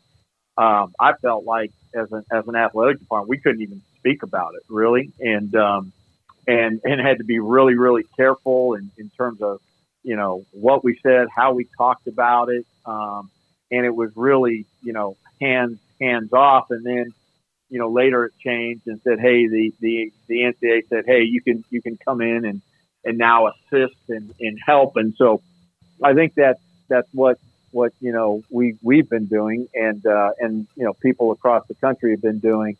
I think as you spoke about it, I think where does that line drawn? I think it's just a really hard space to navigate. And, I would say that with the, Charlie Baker letter on December 4th, the new NCAA Division I subdivision, and mention of name, image, and likeness. And then I think, along with some of the antitrust litigation cases out there, there's 4 of them currently right now. I think you're going to see name, image, and likeness even evolve more. And whether or not, the athletic department, the institution can become even more involved and or, going as far as, hey, name, image, and likeness comes in-house. And so, you think about potentially like, our Bear Foundation that raises money for scholarships, in the future, now all of a sudden are we raising money now for student athlete scholarships and name, image, and likeness. And so, I think again in the next 12 months you're gonna start to see it maybe have a clearer pathway than what it does now. Mack, Foster Pavilion has been open for a few weeks now, and it's a brand new building and still being worked on to some extent, but you got a few games now under your belt. What have been your positive and I guess even negative impressions so far, or things I guess maybe you've identified that you like or want to improve? Just kind of give me your feedback, so to speak, so far and what you've seen at Foster Pavilion. Yeah, I think, again, with the Foster Pavilion still in progress, right? As you mentioned, Craig, it's still a construction site as we try to finish up the Allison Development Center, but also still some things within the arena portion of the Foster Pavilion. And, I would say again, we were very intentional about wanting to play, the Big 12 season in the Foster Pavilion when we thought about certainly, home court advantage.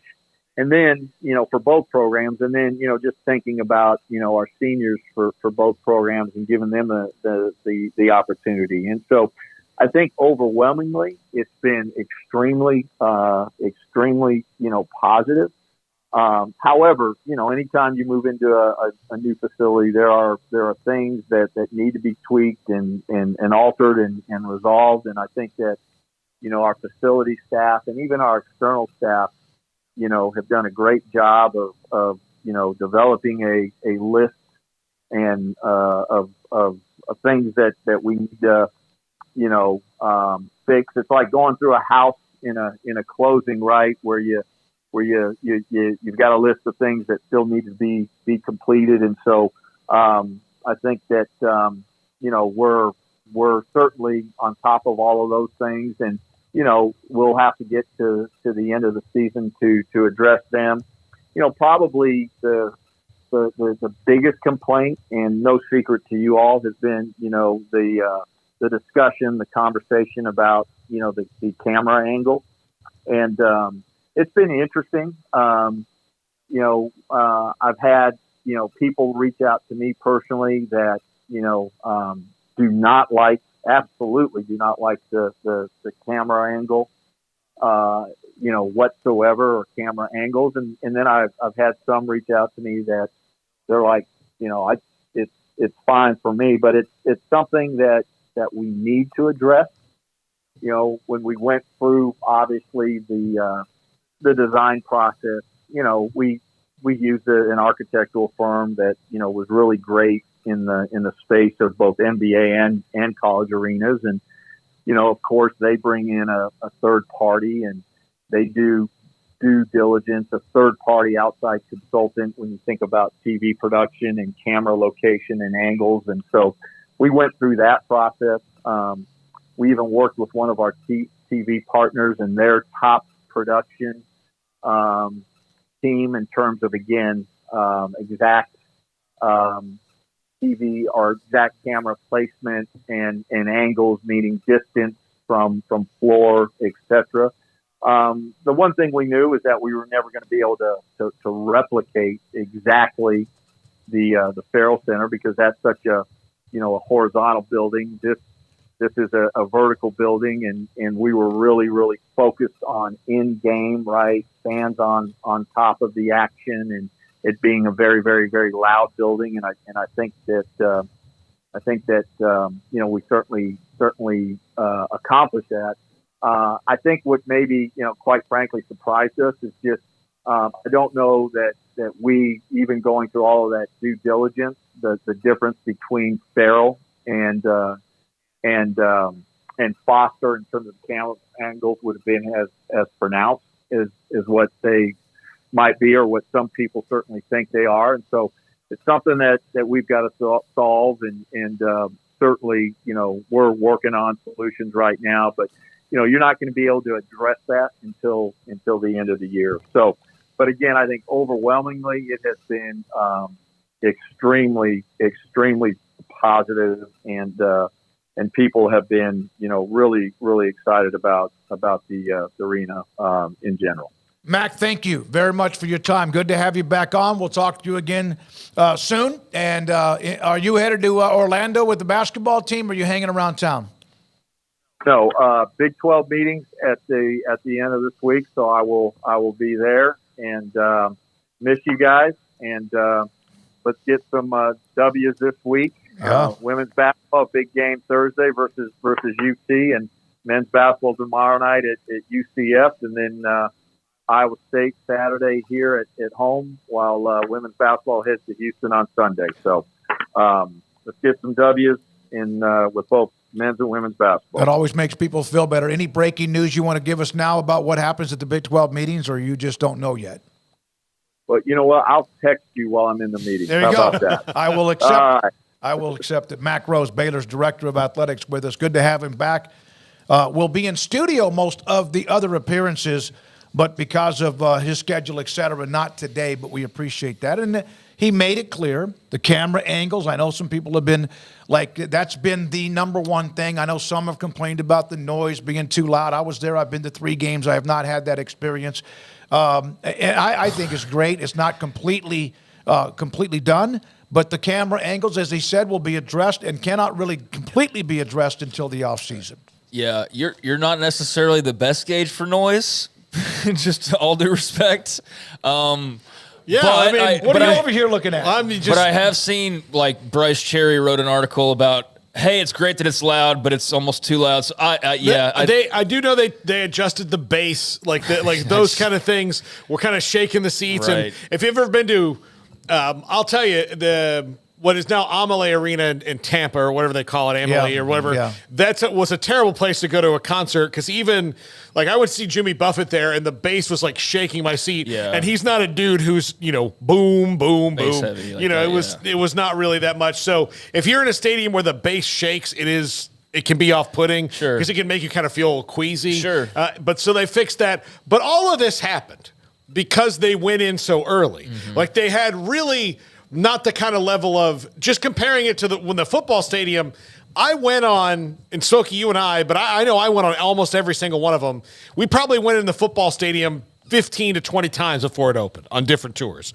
There was one media tour before the basketball arena opened. One. Scott Drew told us the day that you were gone, when we had him on, he had only been in there 2 times before Yes. their first Yes. practice in there. So if the men's basketball coach and the women's basketball coach and the teams have only been in there 2 times, there was no way they could have run the dry runs they needed to do to figure all this stuff out. They will be able to do that in the offseason. It was a risk they were willing to take, and you can disagree or agree with that, to get the home court advantage that they so sorely lacked in a conference where so many places, Allen Fieldhouse, Morgantown, Texas Iowa State, with their new arena.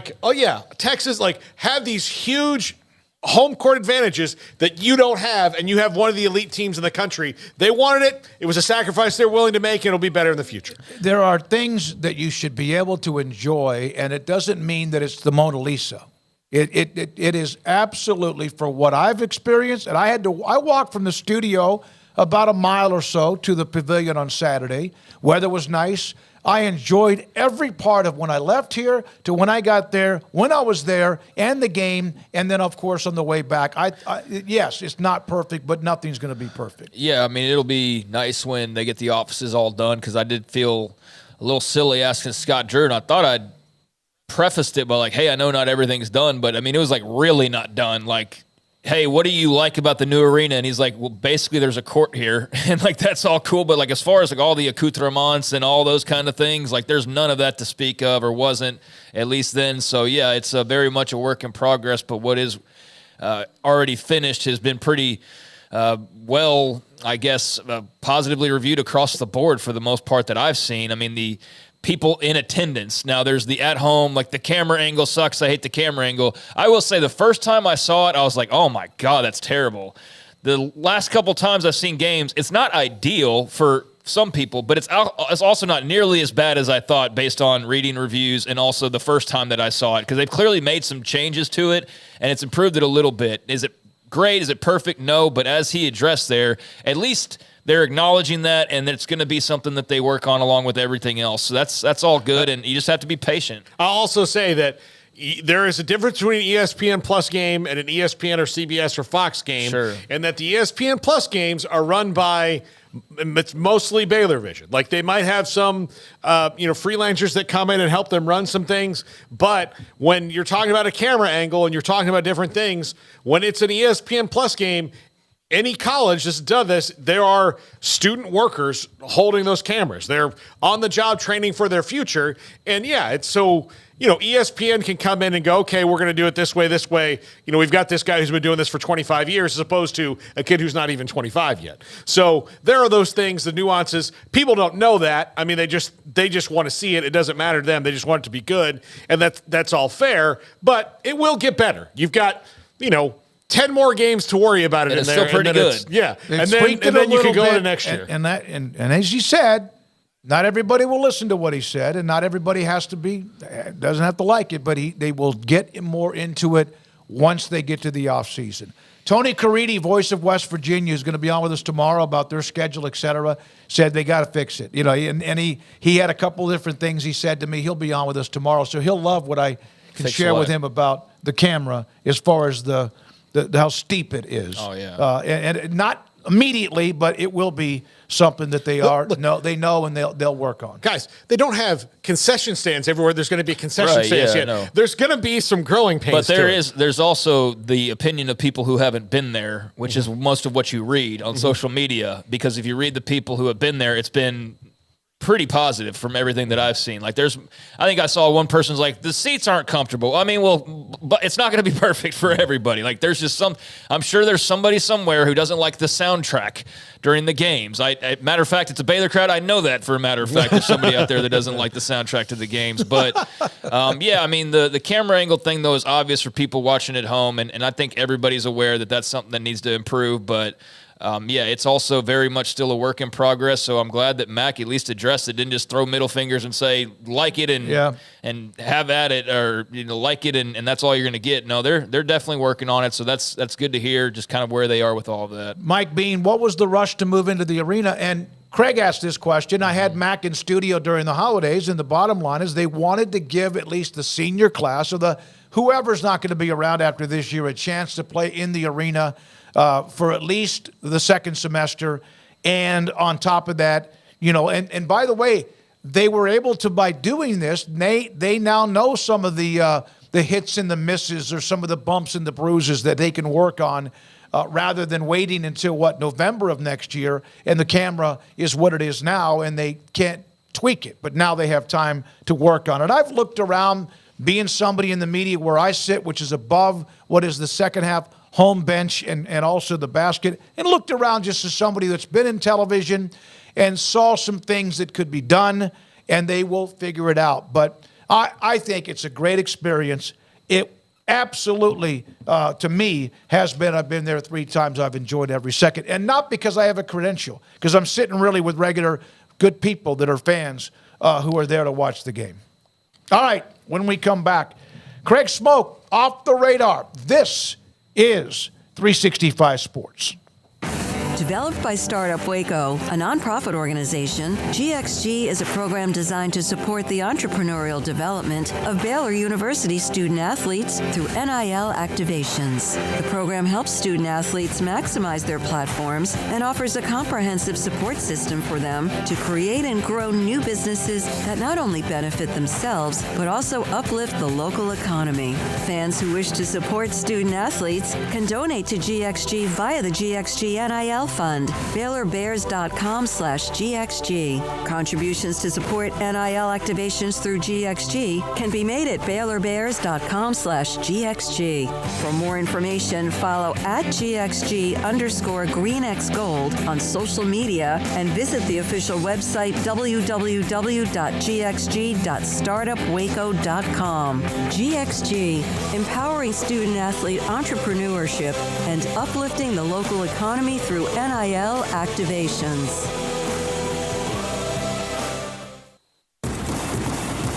Petty Clinic Men's Healthcare in Woodway is now proud to offer you men an exceptional weight management body sculpting product called semaglutide, also known as Ozempic or Wegovy.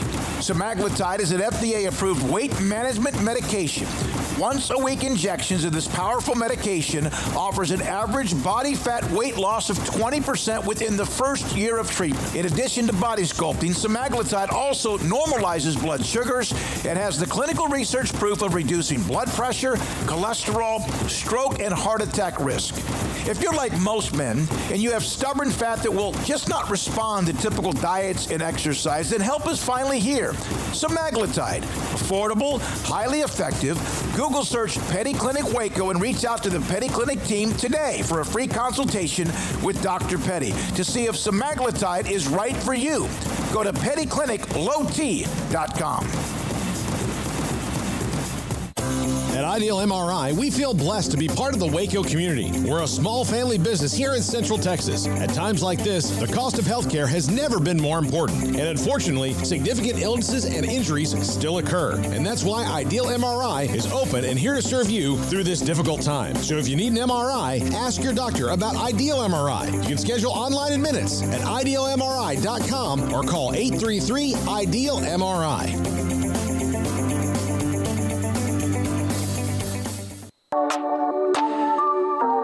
This is Craig Smoak's Off the Radar, presented by Alliance Bank. They take pride in making banking easy. AllianceBankTexas.com.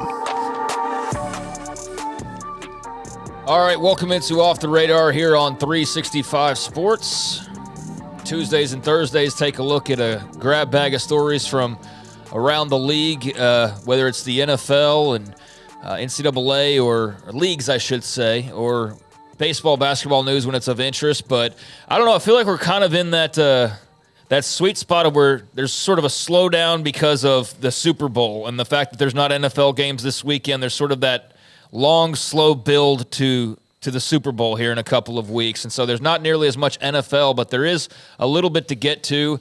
And that's going to take up the bulk of this week's edition. And for starters, we can begin by telling you not who the next Commanders head coach is going to be, but who the next Commanders coach will not be. And neither will he be the Seahawks head coach, but Lions offensive coordinator Ben Johnson letting it be known to, I guess through sources, letting it be known that he plans on staying in Detroit and remaining as their offensive coordinator under Dan Campbell after coming up just short in the NFC Championship game just a couple of days back.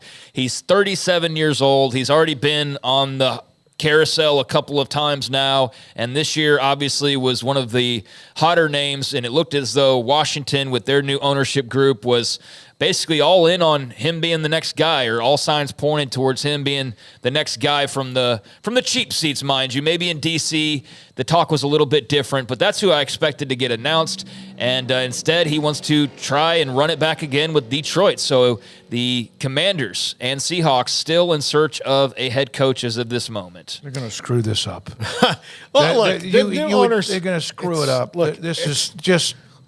Give them a By little the way, Ben Johnson informed Washington, or whoever the contingent was, to come see him. They were on their way, according to numerous reports, when he told them he was no longer They were involved. flying to go see him. Yep. They were on their way to see him, and I think that I'm not trying to. I mean, he seemed like a hot young coach, but that's a little bit.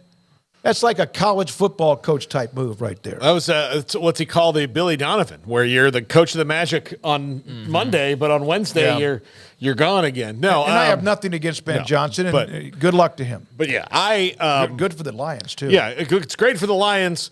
I think when you look at both those jobs, one, you're replacing a legend in Pete Carroll in Seattle. I thought you were say Ron Rivera. Yeah, no, and in the other one, in Washington, you are part of what is going to be the biggest franchise makeover perhaps in the history of sports recently, because the new owners have to make sure that they have a relationship with the fans that's better than Daniel Snyder. They have to start winning games. They've got to get a new stadium. There's a lot that's going to go in to being the Washington head coach. They might change the name again, like all these things. If that's not where you want to be in your career, I kind of understand that when you can have options at some other point. But sometimes these things do go away. So it's a bold choice for Ben Johnson to decide to turn down the Commanders, because I would say that in a different way, because it's not like the previous owners of the Cowboys before Jerry Jones had run afoul of the community like Daniel Snyder had. They just weren't winning anymore. But it will look very much like that, as a let's take this organization and give it a really good polish and once over and remodeling, because that's what they need. And they have a lot of alienated fans. So I get maybe not going like, man, that's going to be a lot. It is going to be a lot who the first guy into the new ownership group is.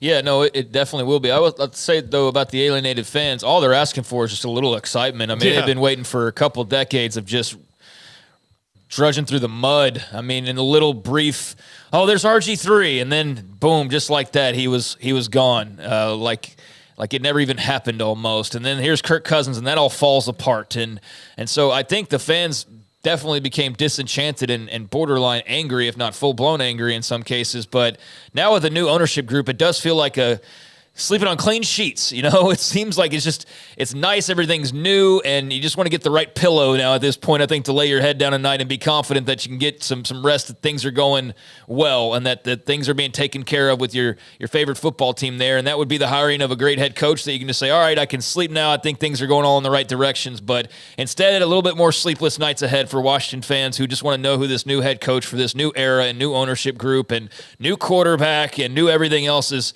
going to be, as they also pursue a new stadium.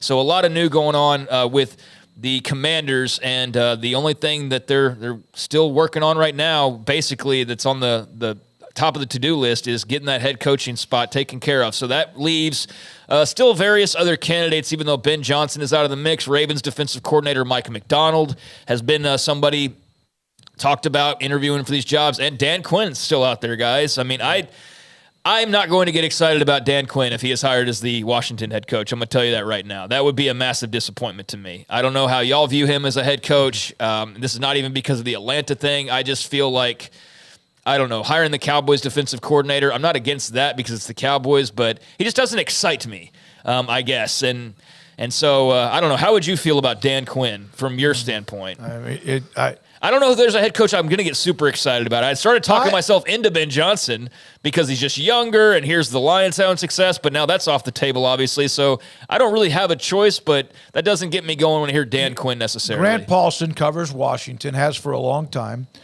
Somebody mentioned it was disastrous that he's staying in Detroit. The candidates now are Mike McDonald. Yep, just mentioned. Yeah, Anthony Weaver, Aaron Glenn, former Aggie, who's now at Detroit, Dan Quinn, and Bobby Slovic.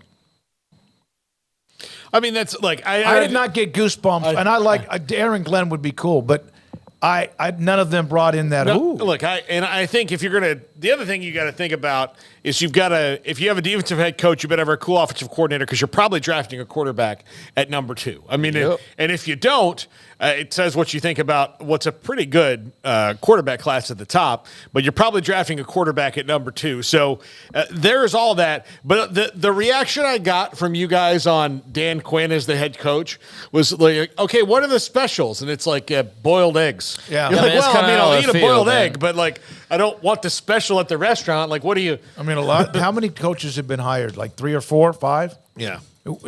And here they are. You know, they're just sitting there. Sometimes someone will fall in your lap. Maybe that happens. Somebody might open up that you don't think is there right now. But we're about to go to the Super Bowl week, and most of the time there used to be this verboten of anything announced during the week of the Super Bowl, and I think maybe somebody popped that.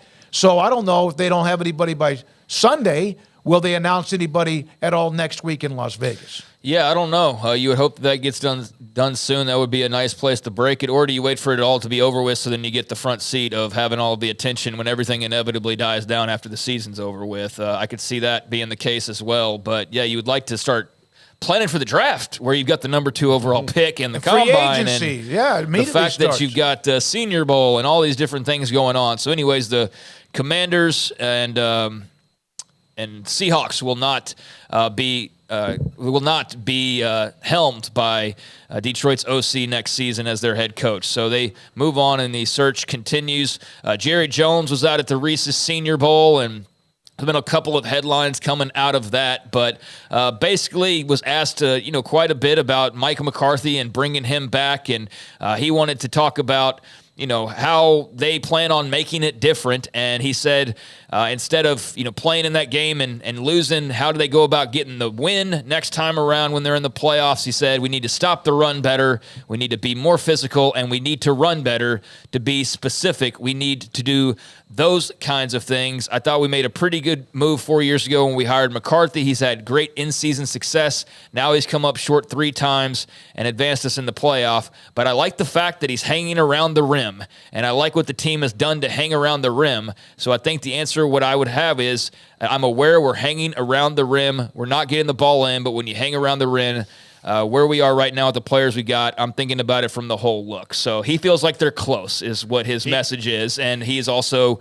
letting you know why Mike McCarthy's back. The Mavericks or the Cowboys? Well, I mean, you get the analogy. Yeah, they're close. They're just trying to tip it in at this point, but are they that close in his eyes? Are they really that close, or is that just in his eyes? He also said that they're not building for the future. They're going to go for it. The people are going to see them coming. Now, look, to that end, they are currently $19 million over the cap.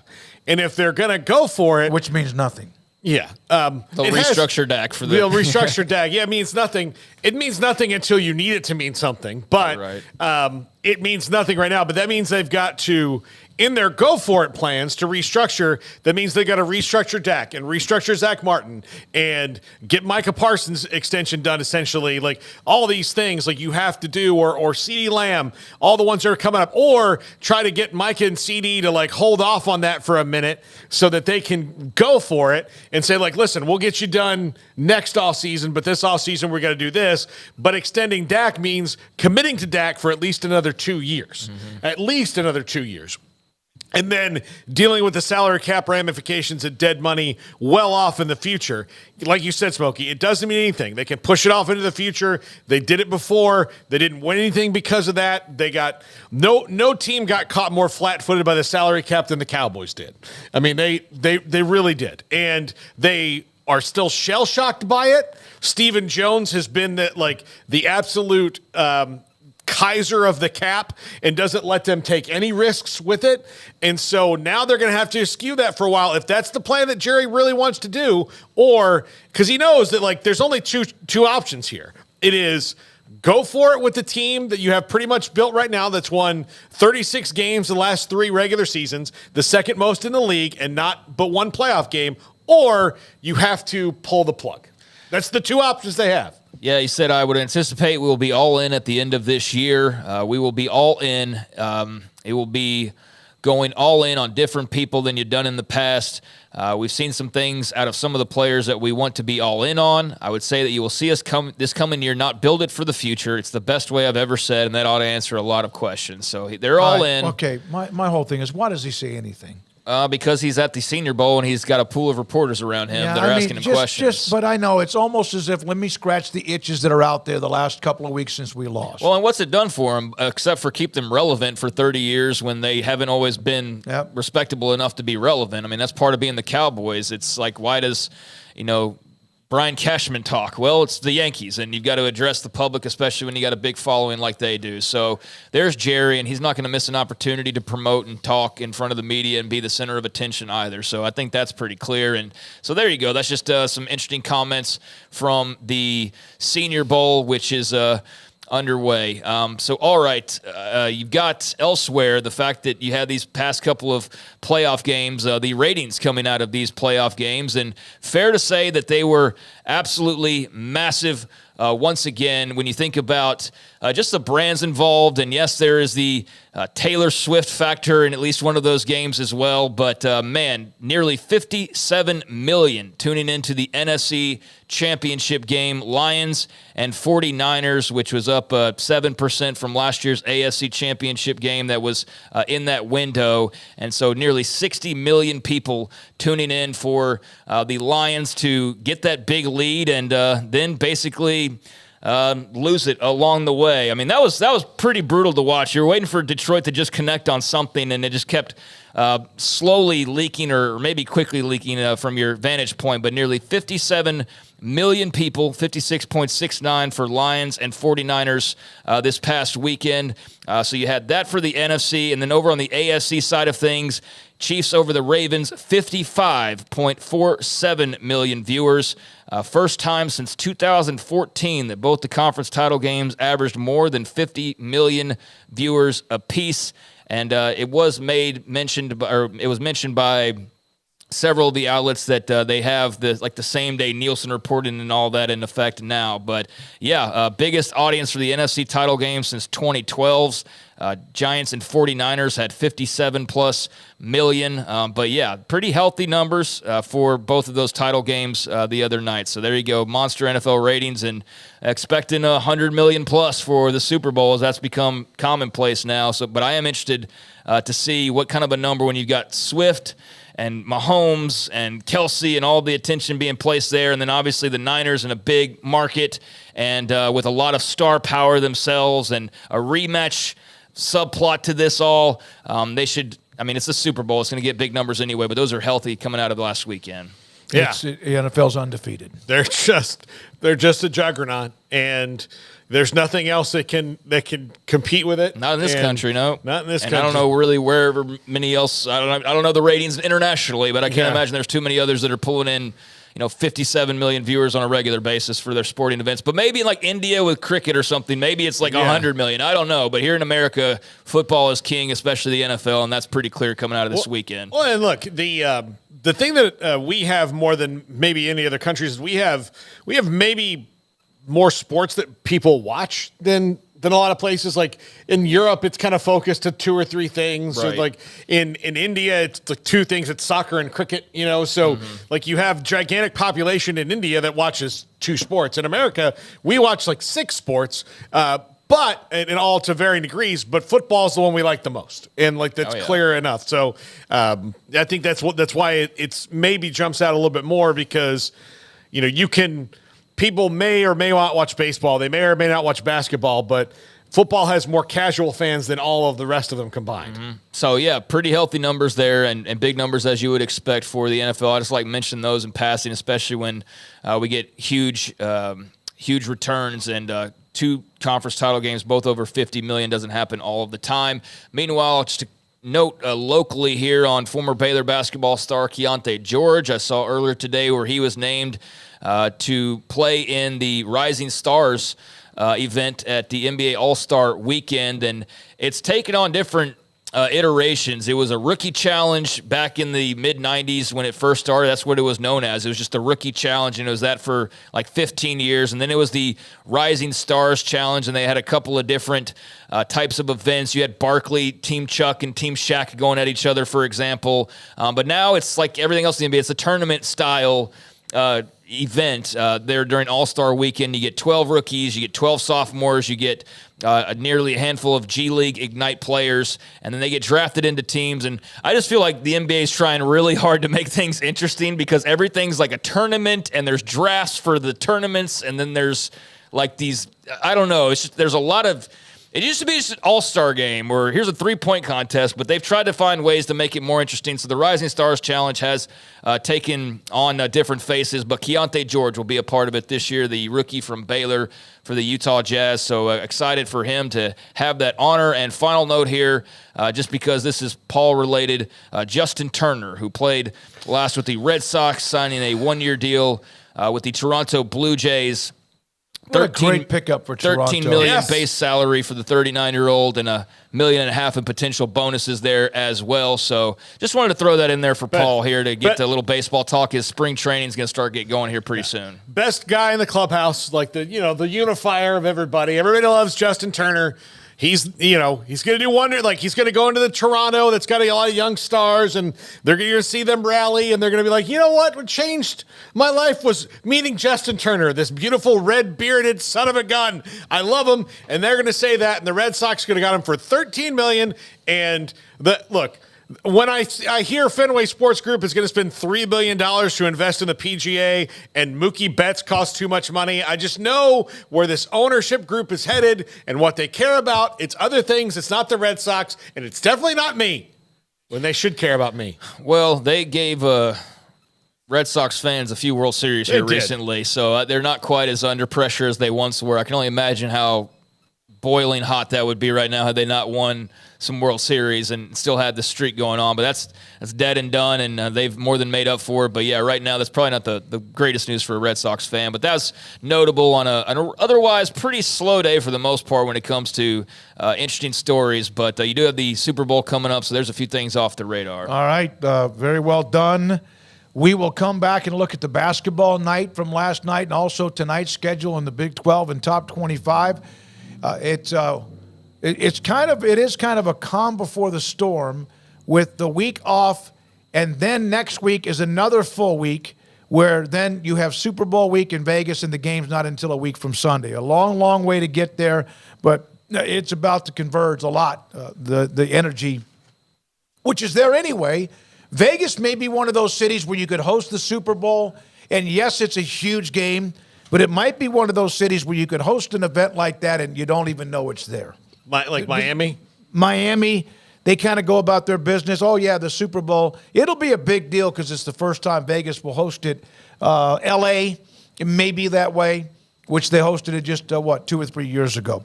When we come back, we'll look at the basketball result from last night and the Big 12, discuss the standings, also the Big 12 schedule, more news and notes on that.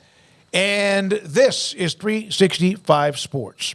Marco's Pizza lovers get it. They have that cheesy bread with habanero, and you have ghost peppers and more, and North Carolina Reaper. It's loaded up with spicy. If you like it, that's what you like. You let a little heat. I can't do that as much because it seems like I'll get heartburn pretty quickly. But if you like heat, they have the new treat at Marco's Pizza, and they're using the Waco market as a test drive with the cheesy bread loaded up with some spicy cheese, including North Carolina Reaper. And then on top of that, you can go online, order your pizza as you want. 5 locations in Waco, Belmead, China Spring, Woodway, Hewitt, and also in Robinson. Bob Mock is the owner at Marco's Pizza. He reached out to me and told me about, hey, we got this cheesy bread offer that's Waco. They're testing the Waco market. So if you live in the Waco market and you like spice, Again, habanero, North Carolina Reaper, and it's available, jalapeno, available to you. Go to Marco's Pizza to order what you want when it comes to pizza, sandwiches, salads, wings, soft drinks, more. Marco's Pizza. Pizza lovers get it. Marcos.com. How did Edward Jones become one of the biggest financial service companies in the world? By not acting that way. Financial strategies, one-on-one advice, it's a big difference. And that's why Brad Wilson, your Edward Jones financial advisor, makes sense of investing. Experience the difference for yourself. Brad Wilson, 250 Sharon Drive in Woodway, 254-776-4337. Edward Jones, member SIPC. Baylor Scott & White Southwest Sports Medicine and Orthopedics, the team physicians for Baylor Athletics, diagnosing and treating all sports-related injuries, including concussions. These specialists also provide orthopedic services for athletes and non-athletes alike, whether it's knee or shoulder pain, a wrist injury, orthopedic spine care, and even an arthritis and total joint clinic. Trust the doctors Baylor Athletics trust. Baylor Scott & White Southwest Sports Medicine and Orthopedics wants to get you back in the game. Baylor alumni are more than 160,000 strong. When we all join hands to support our university, we don't just move the needle, we move mountains. Working together, we create life-changing opportunities for students on the field, in the classroom, in the laboratory, and in life for generations to come. So get connected, get involved. Learn how at baylor.edu/alumni. Ring in the new year with unbeatable savings on the new 2023 Ram trucks during the Wrap Up the Year sales event at Allen Samuels in Waco. Take advantage of this limited time opportunity and start the new year in style. Shop our great selection in-store or online today.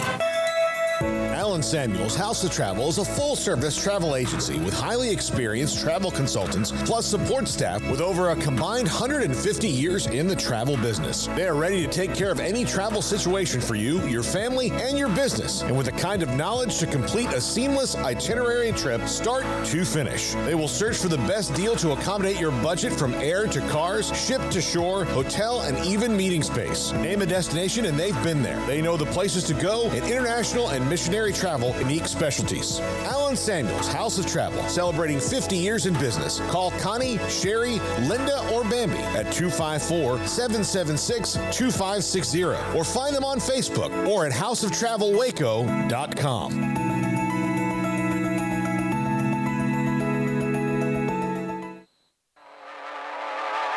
This is 365 Sports, powered by Sikkim365.com. The 5 o'clock hour is sponsored by Edward Jones Investments, with financial advisor Brad Wilson. Investing is time and experience back to you and your money during today's changing times. Edward Jones, making sense of investing. Now here's David Smoak, Paul Catalina, and Craig Smoak. Here we go, 365 Sports. We're going to go back and look a little bit more at the Big 12 schedule, discuss some of the ins and outs, the quirks, if you see. We've had guests that cover Houston, Oklahoma State, BYU. Stephen Johnson, who covers TCU, asked if he could be moved to another day. We'll do that, get him on to look at what the Frogs have ahead of them. I saw an article in theathletic.com about Colorado having kind of a meat grinder of a schedule with what they have going into their first year or first year back when it comes to the Big 12 since, what was it, 2010. But here is men's basketball. Last night in Austin, we discussed this game. It went overtime. We discussed this with Joseph Duarte, who was there. Nice win for Houston, and he went on the road in the Big 12.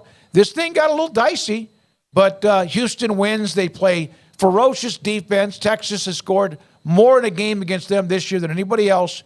But the Cougars, with experience, a very good team, they are now in the conference at 6-2, even with Texas Tech, who's playing, and we'll get to that tonight, who's 5-1 and playing tonight. Yeah, Houston holding off Texas. That would have been a massive win for the Longhorns, who didn't have a top 75 win until they beat Baylor.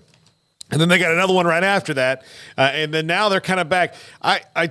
The Texas team they're just going to play with their fans' emotions all year long because they're going to have some big wins, and then they just kind of a little bit like Baylor in that they have a lot of good parts, but I don't know how they work together as a group. It would seem to me that should work better, but they haven't figured out what the best way to win games, back to back to back, put together a run is, because when you've got Dessou and Asmus and Mitchell and Tyrese Hunter, that's 4 dudes that can kind of take over games. Asmus? Yeah, I said Asmus first, okay. We've got 4 dudes that can take over games in different ways, and then you have some good pieces that work around them, but they're just not consistent. Yeah, I mean, it was a really nice win for Houston, and good for them. I mean, they are definitely bringing some firepower to a league that already had a lot of it, and I do think you can look at football and say, here's where you're missing out on Oklahoma and Texas, or you can look at baseball and see where you take a ding there, and you can look at, you're not going to be hanging Big 12 championship banners under the national title, when it comes to softball as much as you were, or gymnastics and things like that, of course. But I do think in basketball, bringing in a Houston, bringing in a BYU, we'll see with Arizona and some of the others, but I do think that you don't miss too much of a beat. I really don't. And so I think that Houston going and getting a win against Texas is just a really nice W for them, but also continues on what could have been a really great year. They got so close to beating them in football at home, and it was just couldn't finish the job. But I bet that feels good to beat them, and you're not going to be able to play them in conference games in a sport like men's basketball or any other moving forward. So nice win so long as your Big 12 rivals this one year. So tonight, Texas Tech, who leads the way with Grant McCasland, great job. They're tough as nails too on the road against TCU, who just won 1 and 3 overtimes at Baylor. Oklahoma, they're kind of hanging inside that top 25, lost to Texas about a week ago, and then now at Kansas State. Boy, Jerome Tang and his team, they've had some drama around them with the Iowa State game on the road and some of the accusations. And so that's a doozy. Kansas State needs a win, but so does OU. And Oklahoma State, which is, of course, at the bottom at 1-6, a play at Kansas coming off the loss. They'll be angry at the Allen Fieldhouse. And, of course, they have Houston coming up on Saturday. Yeah. If Kansas loses to Oklahoma State tonight, they're going to have to really. Are you serious? I want to set up an interview with your wife if that happens. Yeah, I want it on the show tomorrow at 3:30. You'll hear some words. Yeah, I'll tell you that. I welcome We're her on the YouTube. internet. We can do it. Yeah, bring her on. Potty mouth on the text. This needs to be a get right game before you're going to have a really tough one. And they're not losing on Oklahoma Saturday. State either. Look, I'm just telling you. I don't know. When I've got my wife doubting Bill Self, which literally has never happened. I wonder, is Armageddon next? She's so frustrated that she started to celebrate other teams losing, and that's what teams that don't win very often do, and yet it's KU basketball. I know the standard. Yeah. I get it. All right, so there's the conference. Go Mike Boynton. Be a great win for Oklahoma State. And in the top 25, there's a lot of games tonight. South Carolina at number 5, Tennessee. There's the network they're on to the right. North Carolina keeps rolling along with Hubert Davis. They're tonight playing at Georgia Tech. Marquette at Villanova, and a good one in the Big East. Illinois at Ohio State on Peacock. I'm sure there's a lot of clutch the pearls with that. Shouldn't be. I mean, at this point, the NFL's been doing the Peacock thing for a while. Plenty of sports have. Big Ten was doing it. Is doing it. It's the cheapest of the streamers that I've found, and actually a pretty good library. So I actually think Peacock's is pretty okay bang for your buck, in my opinion. I agree. I mean, it's much better than paying $16 for Amazon Prime. I know there's other things to that, but if it was just the TV part, I don't feel like I'm getting my bang for my buck. You're not excited about season 5 of Love? No. Or whatever it is? No, I don't want to watch the Lord of the Rings show, even though I liked that growing up. But no, I don't really. I mean, The Boys is great, but it's not on all the time. So they have some. So I'm just saying that I think Peacock, for the price that you can get and the content, it's actually a pretty good deal. Yeah. I think part of Isn't that where Yellowstone is? Yes. Yeah. For now, it's on 2 different ones. But yes, the Yellowstone Paramount and that I don't know, it's weird. Yeah. Rights issues. It's so strange how those things happen. But yeah, they that you're right, Craig. As far as like going on and watching something, you can go on that and watch a bunch of stuff, and they got good movies on there. And I used to pay for WWE Network. It was more than Peacock, and that Peacock's got that and all the other stuff. So I'm not advertising for them. I've just noticed that like that one I get a little mileage out of for my dollars spent. Well, I mean, for little paper cuts with all these streaming costs. Yeah, but for $4.99, if you're gonna do it for sports, like it's way better than a lot of them. I mean, and they're still trying to get their feet under them. I told you about the series on Netflix that I hadn't watched a series since Yellowstone, and of course that's been off a while. But what was the name of that? Fool Me Once, I think is the name of the series, which was fantastic. But I'm starting to wonder if I'm going down that road. But you just get paper cuts. Well, next thing you know, you got $3 here, $7 here, $12 here, and if you're not careful, which you're adding it up. Which is why Bally Sports failed, because they're like, "Hey, how about $30 a month?" And you're like, "For what?" Well, and like doing no. Like if somebody's going to charge me $30 a month, I should be able to see almost anything I wanted to watch in any genre. Yeah. George Washington, Dayton. That game is a late tip at 8:00 on ESPN Plus. There's San Jose State, Utah State, and San Diego State. One of the great stories last year. I think they're like 16-5. They're still good, but they need some wins on the road against 24th ranked Colorado State.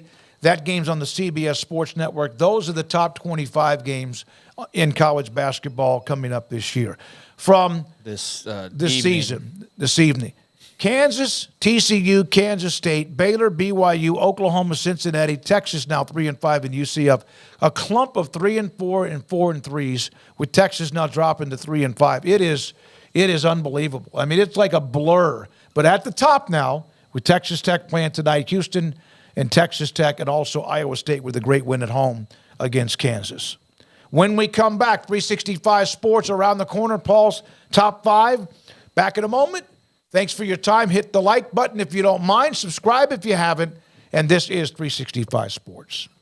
Don Humidor and Coffee Beans. I went by there today. Carol was not there. Ashley and Cheyenne were there. Every year when we go to the Super Bowl, they want to send us there with a box of cigars. And so I'll go back later in the week. Ashley was trying to figure out what she wants to send with us to Vegas. I also bought a new bottle of Vita Dreams. That's the CBD product gummies that I take, not every night, but I have really gotten to the point where you take a gummy or a half a gummy or a gummy and a half. It depends on what you have on your mind. And the next thing you know, you do fall asleep sooner.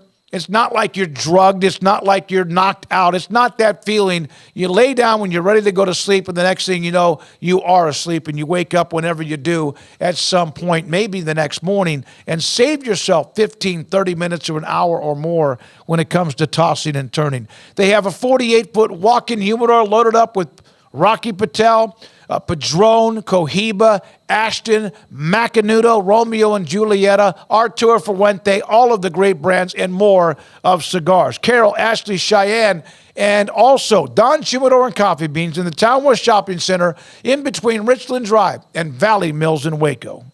Are you ready to elevate your Waco experience to a whole new level? Look no further than the Baylor Club, where you can indulge in one-of-a-kind luxury and unwind in our exclusive lounge area. Located in the heart of McLean Stadium, this elite club offers 5-star member atmosphere for all your work and play needs. With a master culinary team and outstanding hospitality, we take pampering to a whole new level. Weddings, milestones, businesses, and birthdays. A stadium roaring with bear spirit featuring stunning city skyline views. The Baylor Club truly has it all. The Baylor Club is the destination for Baylor basketball pregame meals, beverages with this special membership offer. If you mention Sikkim 365 or 365 Sports Radio, just ask for John or Devin for details. For interest in membership or your next private event, call 254-710-8080 or Google Baylor Club Linktree for more information on menus, calendars, upcoming special events. Say yes to the Baylor Club today. 254-710-8080 or Google Baylor Club Linktree. Cars priced right, day and night. Average your car in Texas. Trucks built for you, red, white, and blue. Average your car in Texas. Cars that zoom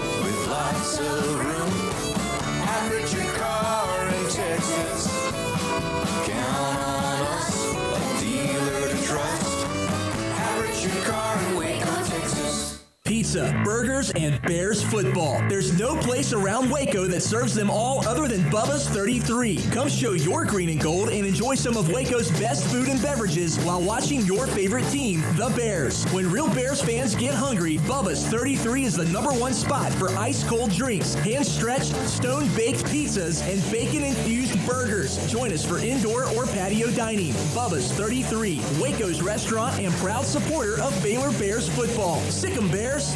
In Texas, there's pea-size hail and baseball-size hail. Guess which one hit our house? We didn't even know where to begin, but we called our Texas Farm Bureau insurance agent, and he was so reassuring. He knew exactly what to do to get our house back into shape and our lives back to normal. Now, we're even more thankful for the roof over our heads.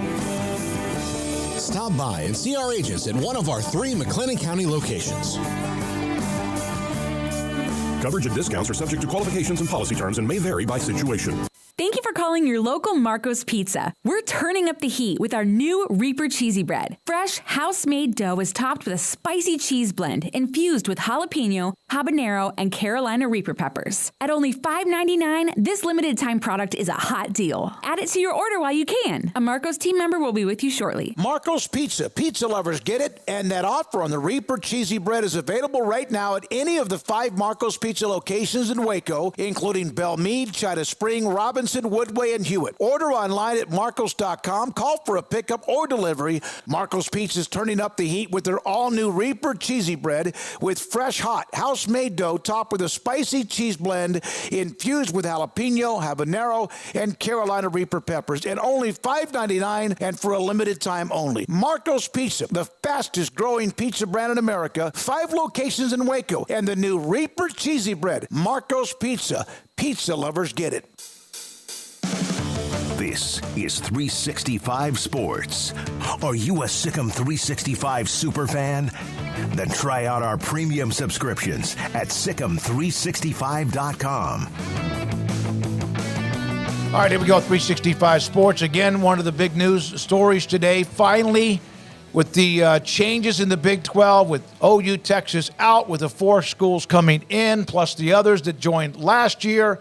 They released their schedule. We've kind of gone through that again with analysts of the teams they cover, and also more to come tomorrow, Thursday, and also on Friday. It took so long, and we've discussed this with Mack before, it took so long because there were so many moving parts. And other conferences have released theirs, but they had the opponents. They just did not have the dates. And, of course, as you mentioned, the Labor Day setup. But was there anything else, Craig, that you saw from the Big 12 release, Paul, from what you saw the Big 12 release? To me, my whole thing is, and we've kind of touched on this, I don't know who has a good schedule and who doesn't. You can have that opinion because that's fine based on who somebody was last year or who they've been.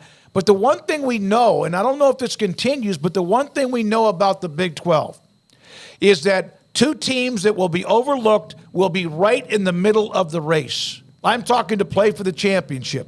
How many other conferences does that really happen? And will that be nullified even more so because of the lack of divisions and everything is straight up a standings?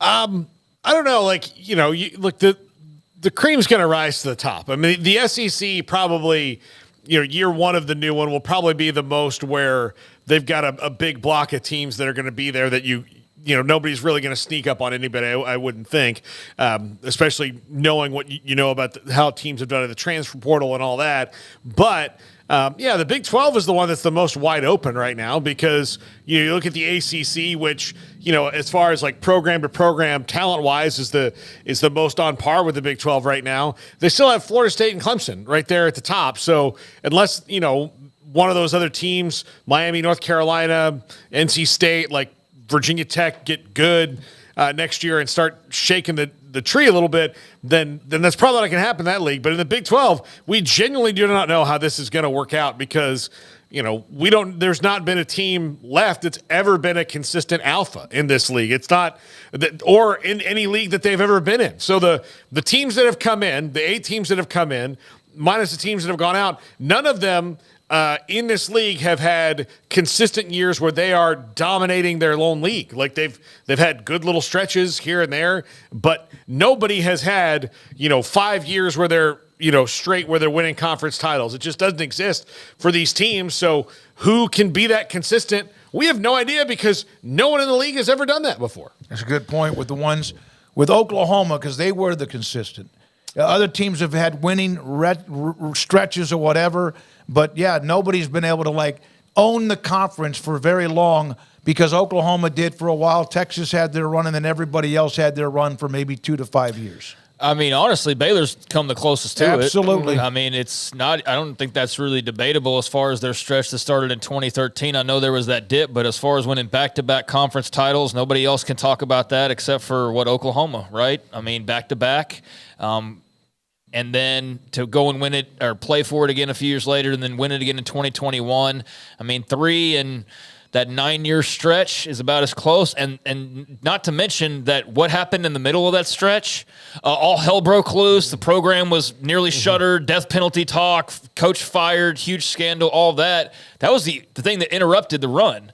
For all we know, we could have been talking about another couple Big 12 championships the way they were setting up because they were just getting gassed up to go in recruiting. I mean, that was finally starting to turn the corner to where they were about to start getting top 25, 30 recruiting classes on a regular basis. And now, as you see, most every successful offense, most of the successful teams that you see on any given Saturday nowadays, or Sunday even, a lot of them are running branches of that same type of offense. And it's all come around to where the NFL, it was taboo. Like, oh my God, like that these receivers don't know the route tree and this and that. And now it's like you're banging down the door for that same type of player, maybe a little bit more well-versed in the X's and O's side of it than those guys were under that old Baylor system. But point remains that what was like a gimmicky offense or a whatever is now bread and butter for a lot of teams on Sundays. So, I think that they came the closest to doing it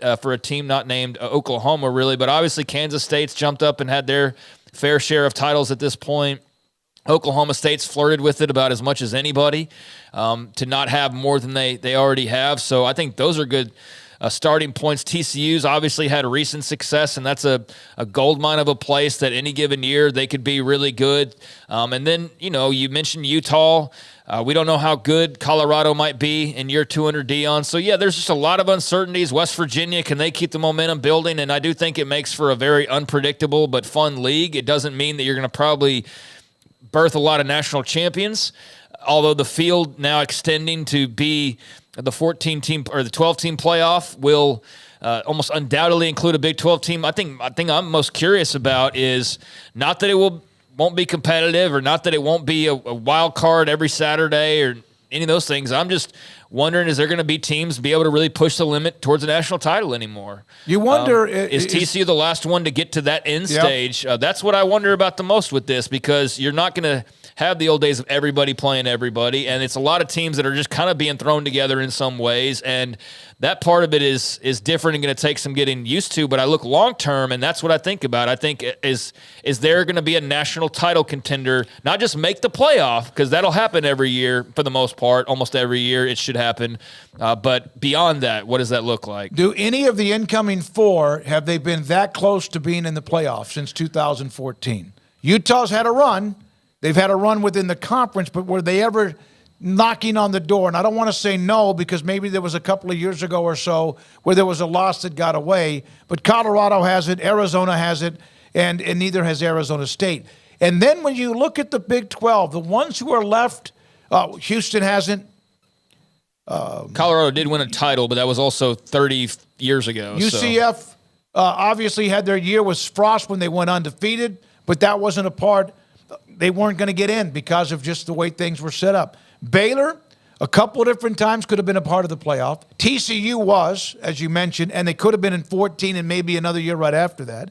Oklahoma State had that year when they blew it. Like it was right before maybe the playoff began in the early 2010s. Kansas State, it wasn't the playoff time, but when they came into Baylor, they were unbeaten, number 1 in the country. They had a team, the 1998 Kansas State. Mm-hmm. So there's been teams that have risen up to that, and then there's the Kansas or Texas Tech. They have not. Doesn't mean they haven't had teams 2008 with Tech, but they weren't in that discussion despite being in that three crazy triangle of UT, Oklahoma, and also Texas Tech. Iowa State, no. Cincinnati, we can't forget what they did. They were in the playoffs 2-3 years ago when they made the run with Luke Fickell. And I hope I'm not forgetting somebody else that is a part of that mix, a part of the conference. If we go over the last 30 years, teams have jumped up and had successful years here and there, and a few have scratched the surface. But TCU, they were in it. They were there and just ran into a team that just they were no match for in really any way, shape, or form. And Georgia, and is that as close as anybody gets from here on out? Because my concern for teams not in the SEC or Big Ten, and I don't even include everybody in those conferences because I'm not going to give the same level of respect to some of those teams like Northwestern, and give me a break comparing that to like Ohio State and those types of brands. But is anybody able to not just get into the playoff, which we know will happen every year? There should be a Big 12 team in there. The year that there's not, I can't imagine what went wrong where that wasn't the case, unless it's gotten to the point where the top two have so bullied their way into so many spots. But still, the Big 12 champ's going to be in the freaking playoff. That goes, I think, without saying. But can you win multiple games? Can you get back to the national title game? Who's going to be built for that? And is there ever going to be more than one team in the 12 of the Big 12? I would think so. I know Garrett shakes his head, and I understand why. But I do think there's a chance. I don't think it's something you can say no, that'll never happen. That's what I'll say. I don't think you can say no, that will never happen, because I do think there might be certain years where that's possible. Now, will it take some things happening? Yeah, probably, because no, they're not going to get two just on the benefit of being a strong league. I'll agree with him there. Whereas if you're like the fourth best team in the SEC, they'll be saying, well, if they were in the Big 12, they'd be 12-0, and we'll hear that whole BS. But, some years it's probably true. Some years Ole Miss is maybe the top two, if not the top team in the Big 12. We'll see how it goes. Well, especially when you're about to have even more advantages than you already had before, which is, I don't know, like an extra $30 million per year in your bank accounts that you get to play with to go buy players. So that is going to be an advantage that I don't know how you overcome that. And when you're able to do that, the grind of playing potentially, 4 more games in a postseason, that's where I see that's going to be a tough climb for any Big 12 team the way the current setup is right now. Win a game or two, yeah, but go and win the whole thing, that's hard to imagine. That's going to be that if you do, God bless you, man. You're going to go down as one of the greatest of all time if you can run the table or get to that point, because you got to win a couple of extra games. Kim Coulter, thank you for the super chat about the tee off. Not much better than listening to the show. 365 Sports while playing golf. Hit them straight, make some putts, stay out of the hazards. Thank you, Kim, very much for your time. When we come back, Paul Catalina and the top 5.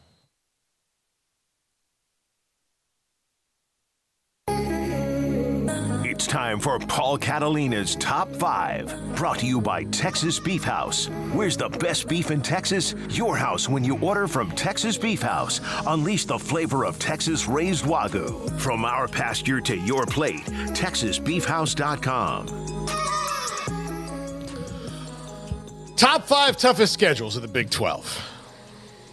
Suggested by Emery Winter. And by suggested, he really strong-armed me into this.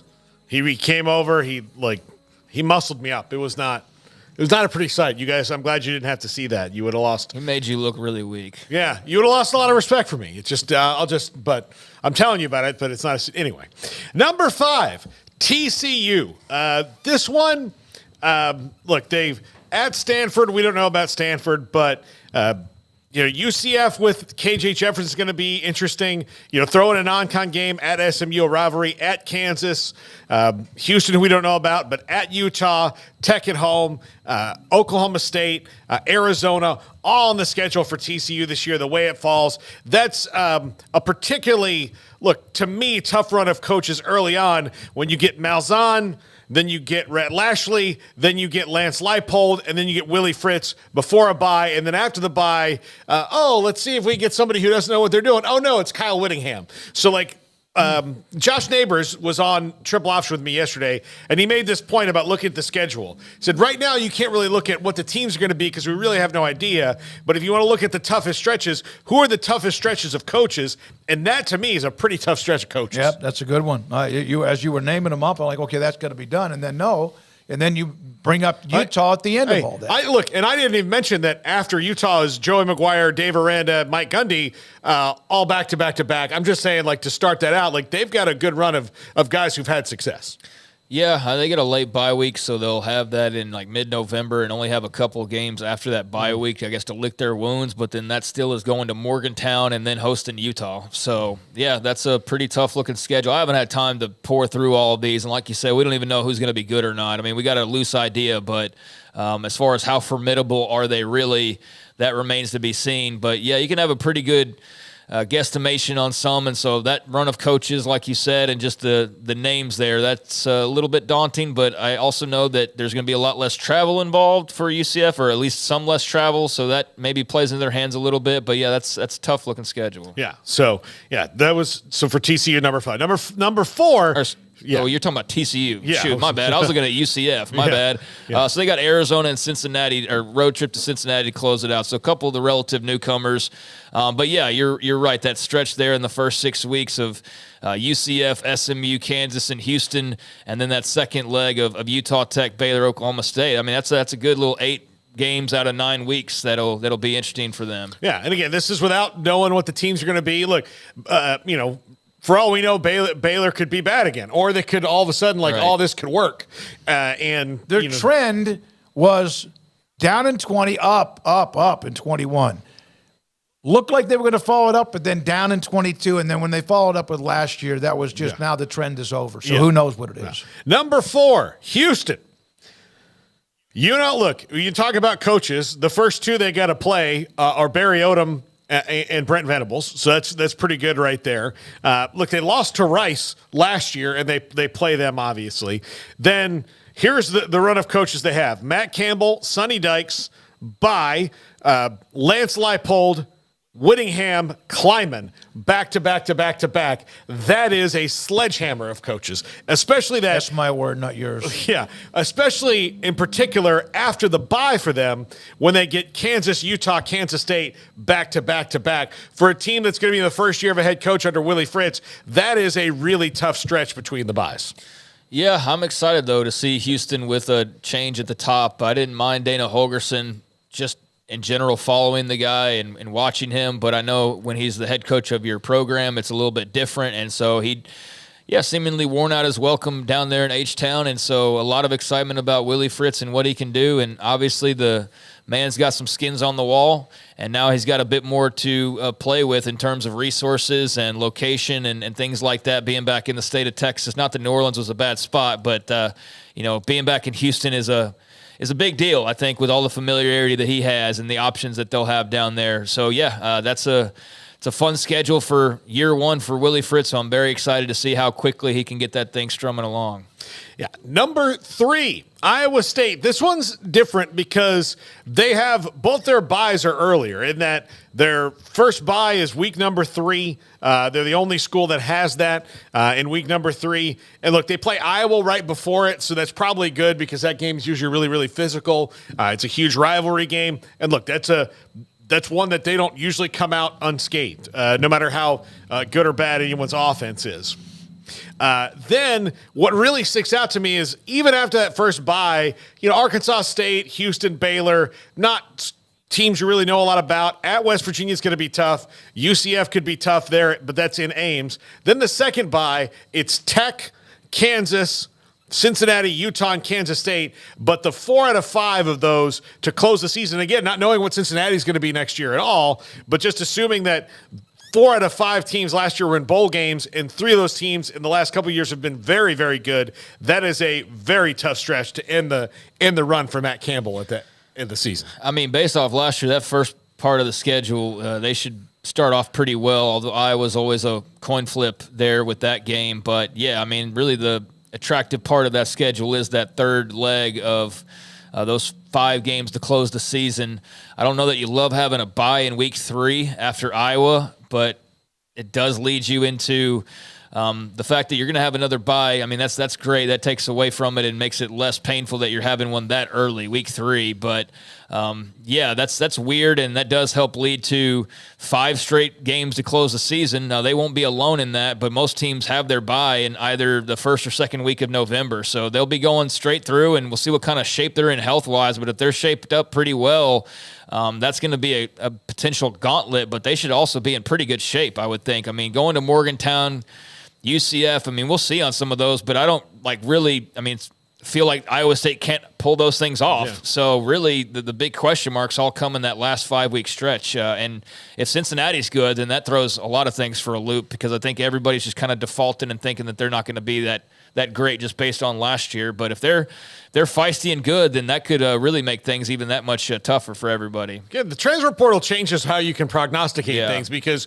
you don't know who they've picked up and gotten rid of that's like changed the whole team dynamic to take a team that wasn't very good to one that, look, a team like Cincinnati doesn't have to be 9-3 to be dangerous. If they're 6-6, they can be dangerous based on last year, because they're going to get more wins than they did. So inherently, they're more dangerous than they were a year before. You just hope you're not one of the teams that gets caught in the improvement of Cincinnati or a team like that. Same with Baylor. Like, we don't know what they're going to be, but you don't want to be one of the teams that's like, oh, this team won 3 games last year, now they've won 7. We're one of the 4 that they used to improve. Like, that's where you don't want to be. Number 2, BYU. Now, to start the season on the road at SMU on a Friday, which is going to be a tough place to play. At Wyoming, which we've seen can be a black hole for some people when they go there.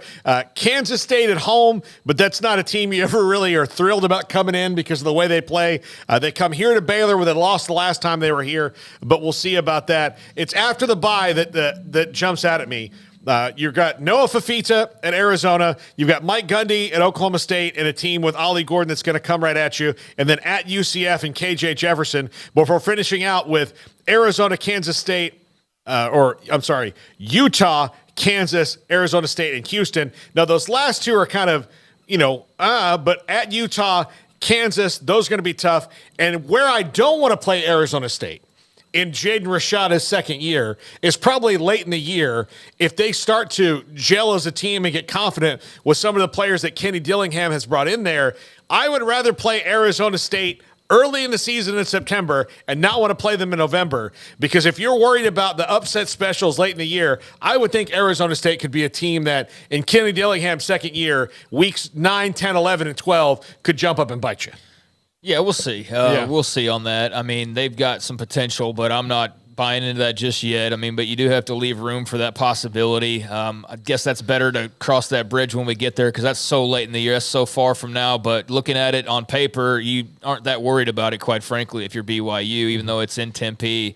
So, yeah, I mean, I think a lot of that second half of the schedule will just depend heavily on how the first half of it started out and how many games you're trying to win to just get to a bowl game after not making one last year after starting off so well. So you definitely want to avoid that. But if they start off well this year, I think it sets up relatively okay for them. I mean, Utah is a game you'd say right now, you'd go, that's a loss. You'd say Kansas, you'd probably say that's a loss. But a lot of these other ones, Oklahoma State, I'd probably say that's a loss. But outside of that, in that second half of the schedule, I mean, you never really know because you don't quite, again, know what you're getting. But that first half of schedule at SMU, at Wyoming, K-State, at Baylor, 3 road games in your first 5, that will be a stretch where you're going to start off 1-0 because you're going to beat Southern Illinois. But if you're not freaking careful, man, you go in that first bye week at like 1-4, which would be insane, but that's entirely possible. So, yeah, that's going to be interesting to watch those first few weeks. And number 1, for the second year in a row, West Virginia. And that is due in large part because there are only 2 non-conference games in the entire Big 12 schedule. Well, I mean, and feel how you want to about Mississippi State. I'm not trying to dog them or Nebraska. Again, we're still seeing. But the 2 best non-conference games are at Oklahoma for Houston and Penn State at home for West Virginia. Like, those are the 2 kind of jewel games of the Big 12 non-con schedule. So West Virginia starts out with Penn State. Look, they're at Pitt. Like, that rivalry is back, and it'll be, they won it last year. and more power to them, but you kind of never know how that game's going to go. Kansas, then the bye at Oklahoma State, Iowa State, Kansas State, at Arizona, at Cincinnati, Baylor, UCF, and Tech to end the season. So of their entire schedule, they only play 4 teams that weren't bowl teams last year. All the rest is really, really good. You've got some really good quarterbacks in that stretch. When you talk about Fafita and Daniels potentially, KJ Jefferson, Baron Morton, Avery Johnson, all of that on the schedule there. Plus they got to play Ollie Gordon, and they've got to deal with Penn State right off the bat. So a super tough schedule and a rivalry game that is unpredictable every single year. Every single time they play it. Worked out okay last year. I mean, for all the talk about how tough it was, they managed that just fine and won, 8 games and all was said and done, I believe. I double-check on that. But, yeah, I mean, Penn State at the very beginning will be one of, if not the best non-con games for sure.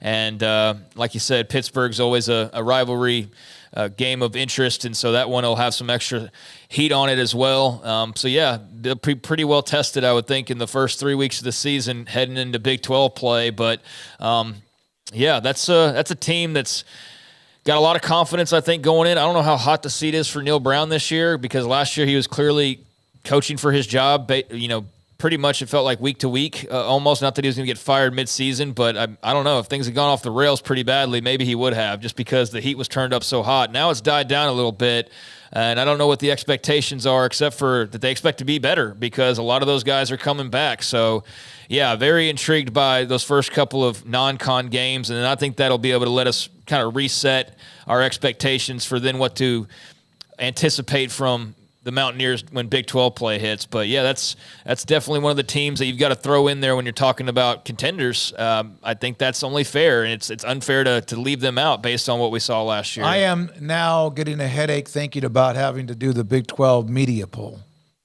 I don't even want to think about it. But West Virginia. Could be digging ditches. West Virginia, I screwed you last year. Let's go pave roads. Absolutely. All right, so thanks to Jack McKenzie. Also, Emery Winter, who's working on 365 Sports for the best segments and interviews that we do every single weeknight, thanks to our sponsor, all across the board. From the time we say hello at 3 o'clock when Garrett hits the open until we say goodnight. Also, Garrett Ross, great stuff as always. Craig Smoak, Paul Catalina, and I'm David Smoak. Thank you for those in the chat, the text line. Had a couple of those came in today. And those who listen and or you'd maybe watch on Sikkim 365 app. I don't mention that one enough. Until tomorrow, we'll be back. Paul's Triple Option at 1. Also tomorrow at 3, this show. Still more from Big 12 analyst and maybe AFCA President Craig Bull, former Wyoming coach. I'm David Smoak. Good night. Right here in Central Texas. We're open to support you while lowering the cost of healthcare bills. When you need an MRI, ask your doctor for